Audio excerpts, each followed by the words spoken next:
ಶ್ರೀ ಗುರು ಬಸವಲಿಂಗಾಯ ನಮಃ.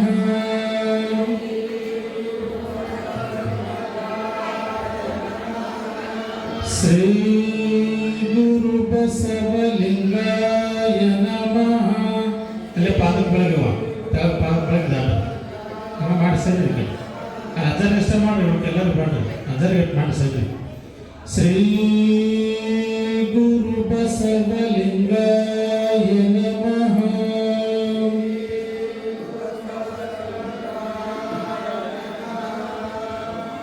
ಇನ್ನು ಮುಂದೆ ಪರಮ ಪೂಜ್ಯ ವೀರಯ್ಯ ಶಾಸ್ತ್ರೀಜಿಯವರು ನಮ್ಮೆಲ್ಲರಿಗೆ ತಮ್ಮ ಪುರಾಣ ಪ್ರವಚನದ ಸುದ್ದಿಯನ್ನು ದಯಪಾಲಿಸಬೇಕು ಅಂತೇಳಿ ಅವರಲ್ಲಿ ಭಕ್ತಿಪೂರ್ವಕವಾಗಿ ವಿನಂತಿಸಿಕೊಳ್ತಾ ಇದ್ದೇನೆ.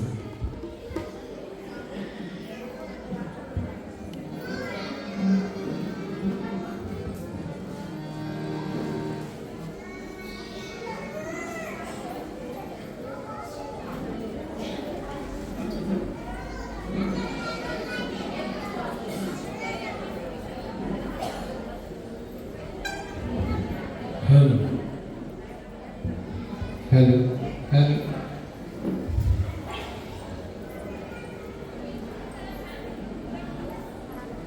ಹಲೋ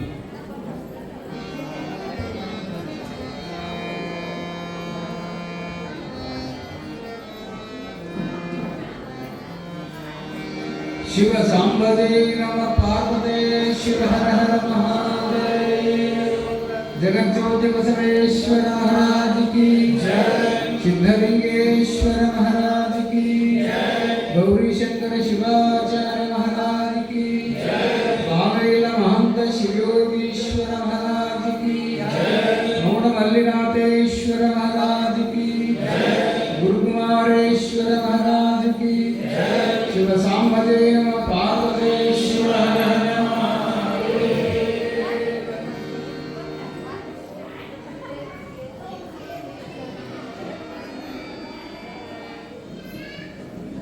ದಯವಿಟ್ಟು ತಾಯಂದಿರಲ್ಲಿ ಪ್ರಾರಂಭದಲ್ಲಿ ವಿನಂತಿ, ತಾವೆಲ್ಲರೂ ಕೂಡ ಈ ಪುಣ್ಯಮಯವಾಗಿರುವಂಥ ಈ ಪುಣ್ಯ ಪರಿಸರಕ್ಕೆ ಅಂಗಳದಲ್ಲಿ ಸಾಕ್ಷಿಯಾಗಿದ್ದೀರಿ. ದಯವಿಟ್ಟು ಶಾಂತತೆಯಿಂದ ಶರಣರ ಪುರಾಣದಲ್ಲಿ ನಾವೆಲ್ಲರೂ ಕೂಡ ಪ್ರವೇಶವನ್ನು ಪಡೆದುಕೊಳ್ಳೋಣ.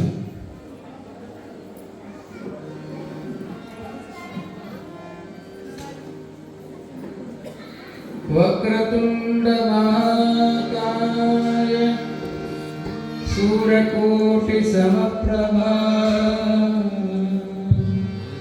निर्विघ्नं कुरु मे देव सर्वकार्येषु सर्वदा. ಆರಂಭದಲ್ಲಿ 12ನೇ ಶತಮಾನದ ವಿಭೂತಿ ಪುರುಷ ಮಹಾಮಾನವತ್ವವಾಗಿ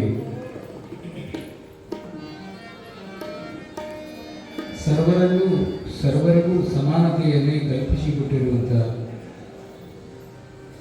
ಬಸವಾದಿ ಶಿವಸೇನರ ಪರಮ ಪವಿತ್ರವಾದ ಅಂತರಾತ್ಮಕ್ಕೆ ಶರಣೆಂದು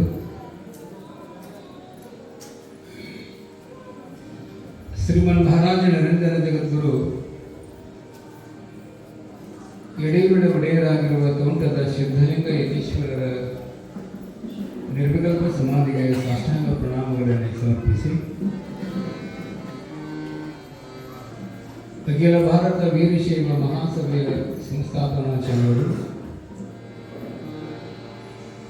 ಶ್ರೀಮದ್ ವೀರಶೈವ ಶಿವಯೋಗ ಮಂದಿರದ ಪೋಷಕರು ಆದ ಲಿಂಗಕ್ಕೆ ಹಾನಗಲ್ಲ ಗುರುಕುಮಾರ ಅಪ್ಪಂಗಡವರ ಅಡಿದಾಮರಿಗಳಿಗೆ ಮಡಿಯಿಂದಲೇ ಶರಣಾಗಿ, ಬೆಳಗಾವಿ ಜಿಲ್ಲೆ ಗೋಕಾಕ್ ತಾಲೂಕಿನ ಸುಕ್ಷೇತ್ರ ಮಮದಾಪುರ ಗ್ರಾಮದಲ್ಲಿ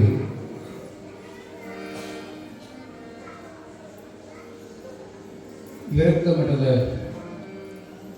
ಶ್ರೀಮನ್ ನಿರಂಜನಾಥ ನಾಮಸ್ವರೂಪ ಮೌನ ಮಲ್ಲಿಕಾರ್ಜುನ ಅಪ್ಪಂಗಡವರ ಸಂಕಲ್ಪದ ಶಿಶುವಾಗಿರುವಂಥ ಮುಳುಗುಂದದ ಬಾಲೀಲ ಮಹಂತ ಸ್ವಾಮಿಗಳವರ ಪುಣ್ಯ ಪುರಾಣದ ತನ್ನಿಮಿತ್ತವಾಗಿ ಮೌನ ಅನುಷ್ಠಾನವನ್ನು ಲೋಕ ಕಲ್ಯಾಣಕ್ಕಾಗಿ ಗೈಯುತ್ತಿರುವ ಜಮಖಂಡಿ ಕಲ್ಯಾಣ ಮಠದ ಷಡಸ್ಥರ ಬ್ರಹ್ಮ ಗೌರೀಶಂಕರ ಶಿವಾಚಾರ್ಯ ಮಹಾಸ್ವಾಮಿಗಳವರ ಪುಣ್ಯ ಪವಿತ್ರವಾದ ಚರಣಾರವಿಂದಗಳಿಗೆ ದಂಡವತ್ತ ಪ್ರಣಾಮಗಳನ್ನು ಸಮರ್ಪಿಸಿ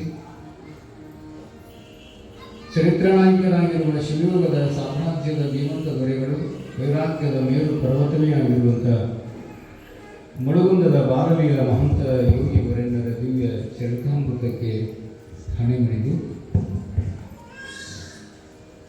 ಶ್ರೀಮಠದ ಒಡೆಯರು ನಮ್ಮ ನಿಮ್ಮೆಲ್ಲರಿಗೆ ಮಾರ್ಗದರ್ಶಕರು ತಮ್ಮ ಸಮಗ್ರ ಬದುಕನ್ನೇ ಸಮಾಜಕ್ಕಾಗಿ ಶಿವಪೂಜೆಗಾಗಿ ಮಠದ ಭಕ್ತರಿಗೆ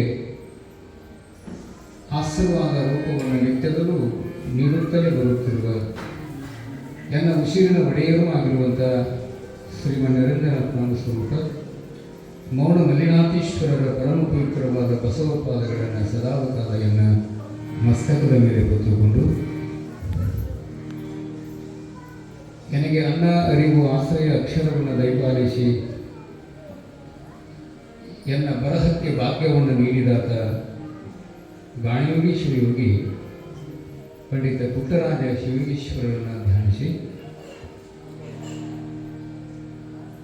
ಈ ಅಪ್ಪನ ಮಹಾಪುರಾಣದಲ್ಲಿ ಒಂದು ದಿನವೂ ತಪ್ಪದ ಹಾಗೆ ತಮ್ಮ ಸಂಗೀತದ ಸ್ವರಗಳನ್ನು ಗುರುಪಾದಕ್ಕೆ ಸಮರ್ಪಣೆಯನ್ನು ಮಾಡುತ್ತಲೇ ಬಂದಿರುವಂಥ ಆತ್ಮೀಯರಾದ ಶ್ರೀ ಮುತ್ತುರಾಜ ಹೆಬ್ಸೂರವರೇ, ಇದೇ ಗ್ರಾಮದ ಇನ್ನೋರ್ವ ಅಂಧ ಕಲಾವಿದರಾದ ಜ್ಞಾನೇಶ್ ಕುಮಾರ್ ಅವರೇ, ಆ ಸಂಗೀತಕ್ಕೆ ತಬಲಾವಾದಕರಾಗಿ ಗುರುಸೇವೆಯಲ್ಲಿ ನಿರತರಾಗಿ ಪುಟ್ಟರಾಜ ಗುರುಗಳವರ ನೆರಳಿನಲ್ಲಿ ಅರಳಿ ಈ ನಾಡು ಕಂಡ ಪ್ರತಿಮಾನ್ವಿತ ಯುವ ವಾದಕರಾದ ಚಂದ್ರೇಸ್ವಾಮಿ ಬಂಡಿಮಟ್ಟಿಯವರೇ, ಇಂದಿನ ದಾಸೋಹದ ಸೇವಾ ಕೈಂಕರ್ಯವನ್ನು ವಹಿಸಿಕೊಂಡಿರುವಂಥ ಶ್ರೀಮಠದ ಶಿವಾರ್ಥಿಯಾಗಿರುವ ಮಾತೋಶ್ರೀ ಪಾರಮತಾಯಿಯವರೇ,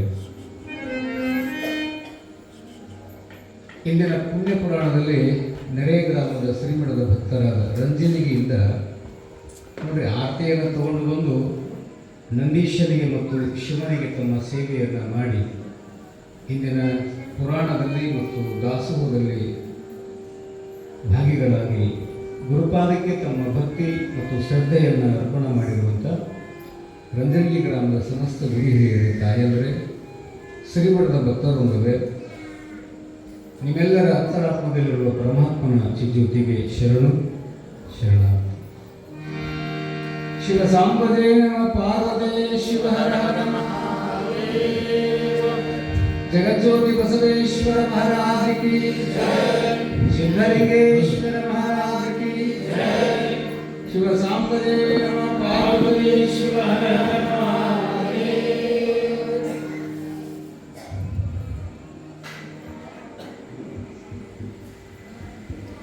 ಹಣ್ಣು ಕೊಡುವವರುಂಟು, ಹೆಣ್ಣು ಕೊಡುವವರುಂಟು, ಹೊನ್ನು ಕೊಡುವವರು ಉಂಟು. ಸತ್ತಾಗ ಮಣ್ಣು ಕೊಡುವವರು ಉಂಟು, ಆದರೆ ಜ್ಞಾನದ ಕಣ್ಣನ್ನು ಕೊಡುವವನು ಸದ್ಗುರು ಮಾತ್ರ.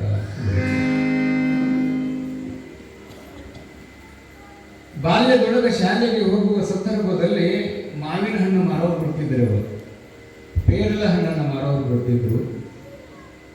ಆ ಶಾಲೆಗೆ ಹೋಗುವಂಥ ಆ ಪುಣ್ಯ ನೆನಪಿನಲ್ಲಿ ಹಣ್ಣು ಕೊಡಿಸಿದ್ರೆ ಸಾಲಿಗೆ ಹೋಗ್ತೀನಿ ಅಂತಿದ್ವಿ ನಾವು ಸಣ್ಣವರಿಂದ. ನೀವು ಅಂದಿರಬಹುದು ಆ ಬಾಲ್ಯದ ನೆನಪಿನ ಅಂಗಳದಲ್ಲಿ. ಹಠ ಮಾಡಿದಾಗ ತಂದೆನೋ ಅಥವಾ ತಾಯಿನೋ ಹಣ್ಣು ಕೊಡಿಸ್ತಿದ್ರು. ಹಣ್ಣು ಕೊಡಿಸಿದಂಥ ತಂದೆ ತಾಯಿಗಳು ವಯಸ್ಸಿಗೆ ಬಂದ ಮೇಲೆ ಕಣ್ಣೇ ನೋಡಿ ಹೆಣ್ಣು ತೆಗೆದು ಮದುವೆ ಮಾಡುತ್ತಾರೆ. ಈ ನಾಡಿನೊಳಗ ಹಣ್ಣು ಕೊಡುವವರುಂಟು, ಹೆಣ್ಣು ಕೊಡುವವರು ಉಂಟು. ಹೆಣ್ಣು ಕೊಟ್ಟ ಮೇಲೆ ಮಾವ ಕಡೆಯಾಗ ಹೊಣ್ಣು ಕೊಡತಾನ, ಅಲ್ಲಿ ಹೆಣ್ಣ ಕೊಟ್ಟಿರ್ತಾನಂದ ಬಳಿಕ ಮಗಳ ಪ್ರೇಮಕ್ಕೆ ವರದಕ್ಷಿಣೆ ರೂಪದಲ್ಲಿ ಹೊಣ್ಣು ಕೊಡ್ತಾನೆ. ಹೊಣ್ಣಂದ್ರೆ ಬಂಗಾರ. ಸತ್ತಾಗ ಮಣ್ಣು ಕೊಡುವವರು ಅದಾರ, ಮಣ್ಣು ಕೊಡತ್ತಾರೆ. ಆದ್ರೆ ಜ್ಞಾನದ ಕಣ್ಣನ್ನು ಕೊಡುವವರು ಯಾರು ಅಂದರೆ ಹಣ್ಣು ಕೊಡುವವರಿಗೆ ಜ್ಞಾನದ ಕಣ್ಣು ಕೊಡಕ್ಕೆ ಬರುವುದಿಲ್ಲ. ನೆನಪಿಗೆ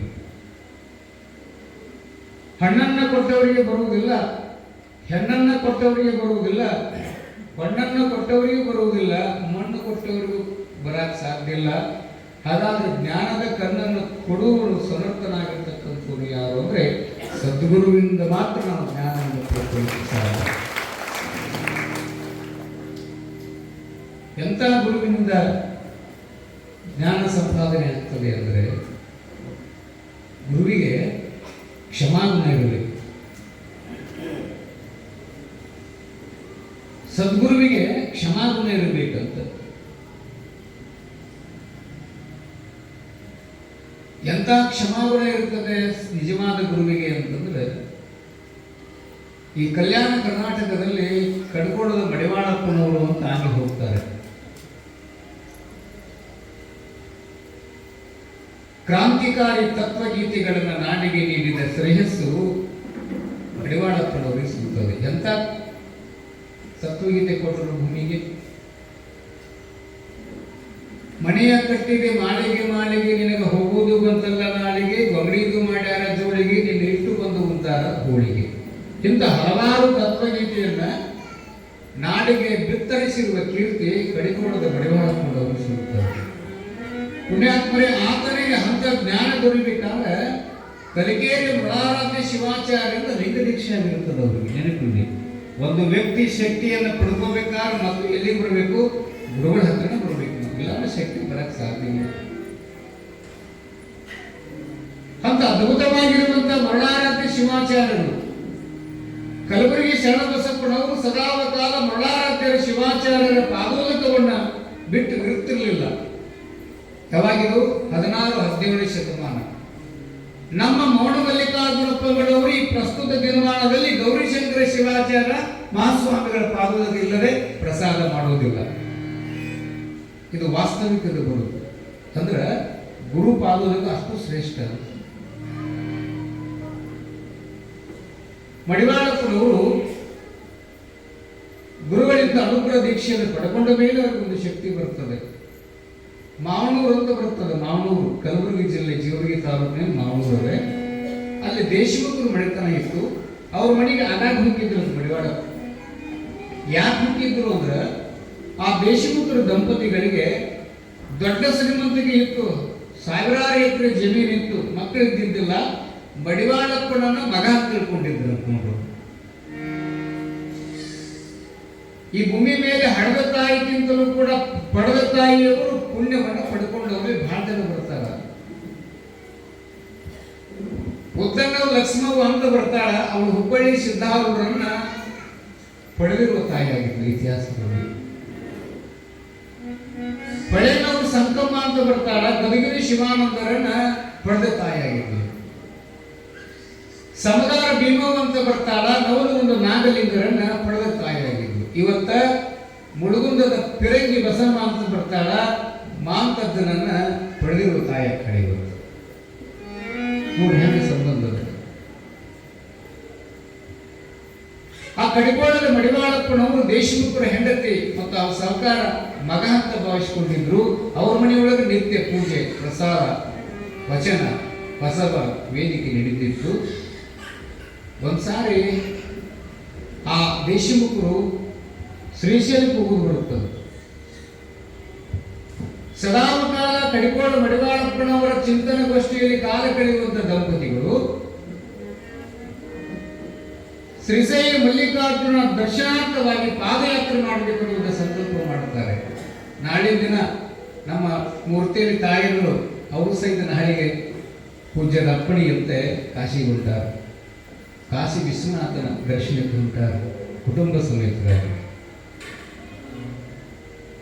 ಆ ದಂಪತಿಗಳು ಏನ್ ಮಾಡ್ತಾರೆ ಅಂದ್ರೆ ಆಳಮಕ್ಕಳಿದ್ದು 9 ಮಂದಿ ಆಳಮಕ್ಕಳು, ದೊಡ್ಡ ಮರಿತನ ಆಳಮಕ್ಕಳು ಕರೆದ್ರಂತ ದೇಶಮುಖರು ಗಂಡ ಐತಿ. ತಮ್ಮ ಬರ್ರಿಲ್ಲೇ ಸಾವುಕಾರ ಕರೆಯಕತ್ತಾರಂತ ಬಂದರು. ಏನ್ರಿ ಸಾವುಕಾರ, ನೋಡಪ್ಪ ನಾಳಿಂದ ನಾವು ಶ್ರೀಶೈಲಕ್ಕೆ ಹೊಂಟೇವಿ, ನಾವಿಲ್ಲ ಅಂತ ತಿಳ್ಕೊಂಡು ಮಡಿವಾಳಪ್ಪಗ ಪೂಜೆ ವ್ಯವಸ್ಥೆ ಮಾಡೋದು ಬಿಡಬೇಡ್ರಿ, ಸ್ನಾನ ವ್ಯವಸ್ಥೆ ಮಾಡ್ರಿ, ಅವನ ಬಟ್ಟೆ ಹಿಂಡಾಕ್ರಿ, ಏತಮ್ಮ ಪತ್ರಿ ಪುಷ್ಪ ತರಬೇಕು ಅವ್ನ ಪೂಜೆಗೆ ಅಂತ ಹೇಳಿದ್ರು. ಯಾಕ ದೀಕ್ಷೆ ಪಡ್ಕೊಂಡಿದ್ದ ಮಡಿವಾಳಪ್ಪಗಳಿಂದ ಕ್ರಮ ತಪ್ಪಿ ನಡೆಯಬಾರ್ದು ಅಂತ ಗೊತ್ತಿತ್ತು, ದಿನದ ಕ್ರಮ ತಪ್ಪಬಾರ್ದಂತ. ಹಂಗ ಮಡಿವಾಳಪ್ಪನಿಗ ಹೇಳಿದ್ರು, ಯಪ್ಪ ನಾವಿರ್ಲಿಕ್ಕಂದ್ರೆ ಮಣಿಗೆ ಬರೋದು ಬಿಡಬಾರಪ್ಪ, ನಮ್ಮ ಆಳ ಮಕ್ಕಳಿಗೆ ವ್ಯವಸ್ಥೆ ಮಾಡ್ತಾರಂತ ಹೇಳಿ ಮಡಿವಾಳಪ್ಪನನ್ನ ಮನೆಯಾಗಿ ಇರು ಅಂತ ಹೇಳಿ ಹೋಗ್ಬಿಟ್ರು ದಂಪತಿಗಳು. ಆಳ ಮಕ್ಕಳು ಮಾತಾಡ್ಕೊಂಡು ಏನಂತ, ನಮ್ಮ ಸಾವುಕಾರದಿಂದ ಬರ್ಬೇಕಾದ್ರೆ ಶ್ರೀಶೈಲಕ್ಕೆ ಹೋಗಿ ನಡ್ಕೊಂಡು ಹೋಗ್ಬೇಕಲ್ಲ, 3 ತಿಂಗಳಾಗತ್ತೆ. ಈ 3 ತಿಂಗಳವರೆಗೆ ಮಡಿವಾಳಪ್ಪನ ಸೇವೆ ನಾವ್ಯಾಕೆ ಮಾಡೋಣ ಅಂತ ವಿಚಾರ ಮಾಡಿದರು. ಇವ್ ದಿನ ನೀರು ಕಾಸಬೇಕು, ದಿನ ಪ್ರಸಾದ ಮಾಡಿ ನೀಡಬೇಕು, ಇವ್ ಬಟ್ಟೆ ಹಿಂಡಿ ಹಾಕಬೇಕು, ಪತ್ರಿ ಪುಷ್ಪ ತರಬೇಕು, ಏನಂತ ಮಾತಾಡ್ಕೊಂಡ್ರು ಆಳ ಮಕ್ಕಳು. 3 ತಿಂಗಳ ಮಠ ನಮ್ಮ ಮನೆಗೆ ಬರೋದಂಗೆ ಮಾಡೋಣ ಮಡಿವಾಳೆ ಅಂತ ತಿಳ್ಕೊಂಡು ಮಾತಾಡ್ಕೊಂಡು ಏನ್ ಮಾಡಿದ್ರು ಅಂದ್ರೆ, ದಿನ ಬರುವಾಗ ಬಂದ ಮಡಿವಾಳಪ್ಪ, ನೀರು ಕಾದಾವೇನ್ರಿಪ್ಪ ಅಂತ ಕೇಳ್ತಾನ ಮಡಿವಾಳಪ್ಪ. ಏನಂದ್ರಂತ ಮನಸ್ಸಿನಾಗ, ಬಾ ಮಡಿವಾಳಿ ಇವತ್ತು ನಿನ್ನ ಕಡೆ ಜಳಕ ಮಾಡಿಸ್ತೇವೆ ಬಾ ಅಂದ್ರು. ಕಡೆ ಜಳಕ ಯಾವ್ದವ? ಜಳಕ 3 ಅದಾವ ನೋಡ್ರಿ. ಒಂದು ಹುಟ್ಟಿದಾಗ ಎಡಿತಾರಲ್ಲ ಅದೊಂದು, 2ನೇದ್ದು ಸುರುಗಿ ನೀರು ಹಾಕ್ತಾರಲ್ಲ ಅದೊಂದು, 3ನೇದ್ದು ಯಾವ್ದು ಹೊರಗೆ ಹಾಕ್ತಾರಲ್ಲ ಇಲ್ದಾಗ, ನಾವಿಲ್ದಾಗ ನೀರು ಹಾಕ್ತಾರೆ ಕಡೆ ಜಳಕ. ಕಡೆ ಜಳಕನ ಮಾಡಿಸ್ತೇವೆ ಅಂತ ಮನ್ಯಾಗ ಮನಸ್ಸಿನಾಗ ಮಾತಾಡ್ಕೊಂಡ್ರು. ಆ ಸಾವುಕಾರ ಮನ್ಯಾಗ 9 ಕೊಡದ ಹಂಡೆ ಇತ್ತು ದೊಡ್ಡದು, ನೀರು ಕಾಸಿದ್ರು. ಹಂಗ ಕಾಸಿದ್ರು ಅಂದ್ರೆ ಇಲ್ಲಿ ನಮ್ಮ ಅಡಿಗೆ ಮಾಡೋರು ಅನ್ನಕ್ಕೆ ಹಿಂದಗಡೆ ನೀರು ಇಟ್ಕೊಂಡಿರ್ತಾರೆ ನೋಡ್ರಿ. ಒಂದಿಟ್ಟು ಅಣ್ಣ ಏನಾದ್ರು ಸಾಲಿಲ್ಲ ಅಂದ್ರೆ ಲಘುನ ಅಕ್ಕಿ ಹಾಕಿಬಿಟ್ರೆ ಅಣ್ಣ ಆಗಿಬಿಡ್ಬೇಕಲ್ಲ, ಹಂಗೆ ನೀರು ಕಾಸಿದ್ರು. ಯಾಕಂತ ಕಾಸಿದ್ರು ಅಂದ್ರೆ, ಆ ಸುಡು ನೀರನ್ನ ಮಡಿವಾಳಪ್ಪನ ದುಬ್ಬದ ಮೇಲೆ ಹಾಕಿ ಬಿಟ್ಟಿವಿ ಅಂದ್ರೆ ಹೆಂಗ ಕಾಲಿದ್ದು ಅಂದ್ರೆ ಕೇವಲ ಚರ್ಮ ಮಾಂಸಕ್ಕೆ ಸುಡ್ತಿದ್ದಿಲ್ಲ, ಆ ನೀರು ದುಬ್ಬದ ಮೇಲೆ ಹಾಕಿದ್ರೆ ಎಲುಬು ಸಹಿತ ಸುಟ್ಟು ಹೋಗ್ಬಿಡ್ಬೇಕು. ಆ ಉಪಾಧಿಯಲ್ಲಿ ನೀರು ಕಾಸ್ಯಾರ. ಮಡಿವಾಳಪ್ಪ ಬಂದ ಬೆಳಿಗ್ಗೆ ದಿನ ಬರುವಂಗ, ನೀರು ಕಾಸಿದ್ರಪ್ಪ ಅಂದ್ರು. ಕಾಶಿವ ಪಾಪ ಅಂದ್ರು. ಬಚ್ಚಲ ಕುಂದರಿಸಿದ್ರು. ಬಾಗಿ ಬಚ್ಚಲಕ್ಕೆ ಮಗುವಿನಂತೆ ಕುಳಿತುಕೊಂಡ ಮಡಿವಾಳಪ್ಪು ಎಣ್ಣೆ ಹಚ್ಚಿದ್ರು. ತಾಮ್ರ ಕೊಡ ಇದ್ದು ಅವಾಗ. ಆ ತಾಮ್ರ ಕೊಡದಾಗ ಬಿಸಿನೀರು ಸುಡು ಬಿಸಿನೀರು ತಗೊಂಡು ಬಚ್ಚಲ ಕಟ್ಟೆ ಮೇಲೆ ನಿಂತು ದಬ ಅಂತ ಸುರಿ ಬಿಡುತ್ತಾರೆ ಮಡಿವಾಳಪ್ಪಗ. ಕಲ್ಪನಾ ಮಾಡಿಕೊಂಡು ಏನಾಗಿರ್ಬೋದು ಅವನ ಪರಿಸ್ಥಿತಿ ಅಂದ್ರೆ. ಸಾಮಾನ್ಯರಾಗಿದ್ರೆ ಏನಾಗಿತ್ತು ಏನೋ ಗೊತ್ತಿಲ್ಲ. ಗುರುಪುತ್ರನಾಗಿರುವಂತ ಮಡಿವಾಳಪ್ಪನ ದುಬ್ಬದ ಮೇಲೆ ದಬ ನೀರು ಸುರಿದ್ರೆ ಏನಾಗಿತ್ತು ಘಟನೆ ಅಂತಂದ್ರೆ, ಆ 9 ಮಂದಿ ಆಳ ಮಕ್ಕಳಿದ್ರಲ್ಲ ದೇಶಮುಖರ ಮನ್ಯಾಗ, ಅವ್ರ ಹೆಂಡತಿಯರು ಓಡಿ ಬಂದ್ರಂತ ಅವಸರ ಮಾಡಿದ್ರಿ, ಲಗುನ ಬರ್ರಿ ಯಾಕೆ ಅಂದ್ರೆ ಅವರು ನಮ್ಮ ಮನೆಗೆ ಬೆಂಕಿ ಹತ್ತಿ ಬರ್ರಿ 9 ಮಂದಿ. ಇಲ್ಲಿ ಮಡಿವಾಳಪ್ಪನಾಗ ಬಿಸಿನೀರು ಹಾಕಿ ಸುಡಬೇಕಂತ ವಿಚಾರ ಮಾಡಿದ ಅವ್ರ ಮನೆಗೆ ಬೆಂಕಿ ಹತ್ತದ. ಕೈಯಾಗಿನ ಕಡ ಬಿಟ್ಟು ಓಡಿ ಹೊಂಟಾರ. ಮಡಿವಾಳಪ್ಪನಂತ, ಏತಮ್ಮ ನಿಮ್ಮ ಮನೆಗೆ ಬೆಂಕಿ ಹತ್ತೈತೇನು? ಹೂನೋ ಮಾರಾಯ ಬೆಂಕಿ ಹತ್ತೈತಡಿ ಅಂತ ಓಡಿ ಹೊಂಟಾಗ, ನಿಮ್ಮ ಮನೆ ಬೆಂಕಿ ಆರ್ಬೇಕಾದ್ರೆ ನನಗೆ 9 ಕೊಡ ತಣ್ಣೀರು ಹಾಕಿ ಬಿಡ್ರಪ್ಪ, ನಿಮ್ಮ ಮನೆ ಬೆಂಕಿ ಆರತ್ತಂತ ಹೇಳಿದ್ರು. ಯಾರು? ಮಡಿವಾಳಪ್ಪನ. ಹೇಳುವ ತಾತ್ಪರ್ಯ ಏನು ಅಂತಂದ್ರೆ, ಗುರುವಾಗಿರ್ತಕ್ಕಂಥವನು ಕ್ಷಮಾಗುಣವನ್ನು ಹೊಂದಿರಬೇಕು. ಆದ್ದರಿಂದ ಅಂತ ಜ್ಞಾನನ ಕಣ್ಣನ್ನು ಕೊಡ್ತಕ್ಕಂಥ ಯೋಗಿಗಳಾಗಿರ್ತಕ್ಕಂಥವರು ಸದ್ಗುರುವೇ ನಮ್ಮ ಜೀವನದಲ್ಲಿ ಪ್ರವೇಶ ಪಡೆದುಕೊಂಡಾಗ ಮಾತ್ರ ಭಕ್ತ ಮತ್ತು ಶಿಷ್ಯನ ಬದುಕು ಏನಾಗ್ತದೆ ಅಂದರೆ ಬಂಧಾನ ಆಗ್ತದೆ ಅನ್ನುವಂಥ ಮಾತನ್ನು ಇಲ್ಲಿ ತಿಳಿಸ್ತಾ, ಇಂದಿನ ಪುಣ್ಯ ಪುರಾಣದಲ್ಲಿ ಪುರಾಣದ ಕರ್ತೃಗಳಾಗಿರ್ತಕ್ಕಂಥ ಚನ್ನ ಕವಿಗಳು ಏನನ್ನ ತಿಳಿಸ್ತಾ ಇದ್ದಾರೆ ಅನ್ನುವುದನ್ನು ಒಂದು ಗೀತೆಯನ್ನು ಗವಾಯಿಗಳ ಹಾಡಿದ ಮೇಲೆ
ಧನ್ಯವಾದಗಳು ಗವಾಯಿಗಳಿಗೆ.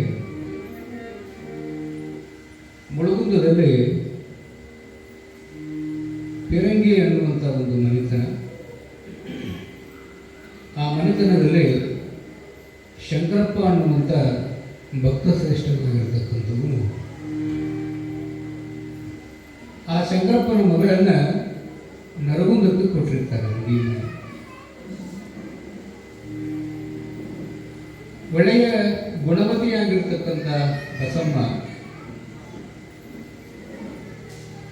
ರೂಪವತಿಯಾಗಿದ್ದು, ಗುಣವತಿ ಇದ್ದು, ವಿದ್ಯಾವತಿಯಾಗಿದ್ದು, ಶ್ರದ್ಧಾವತಿಯಾಗಿದ್ದು, ಮದುವೆ ಮಾಡಿದ ಮೇಲೆ ಶ್ರೀಮತಿ ಆಗ್ತಾಳೆ.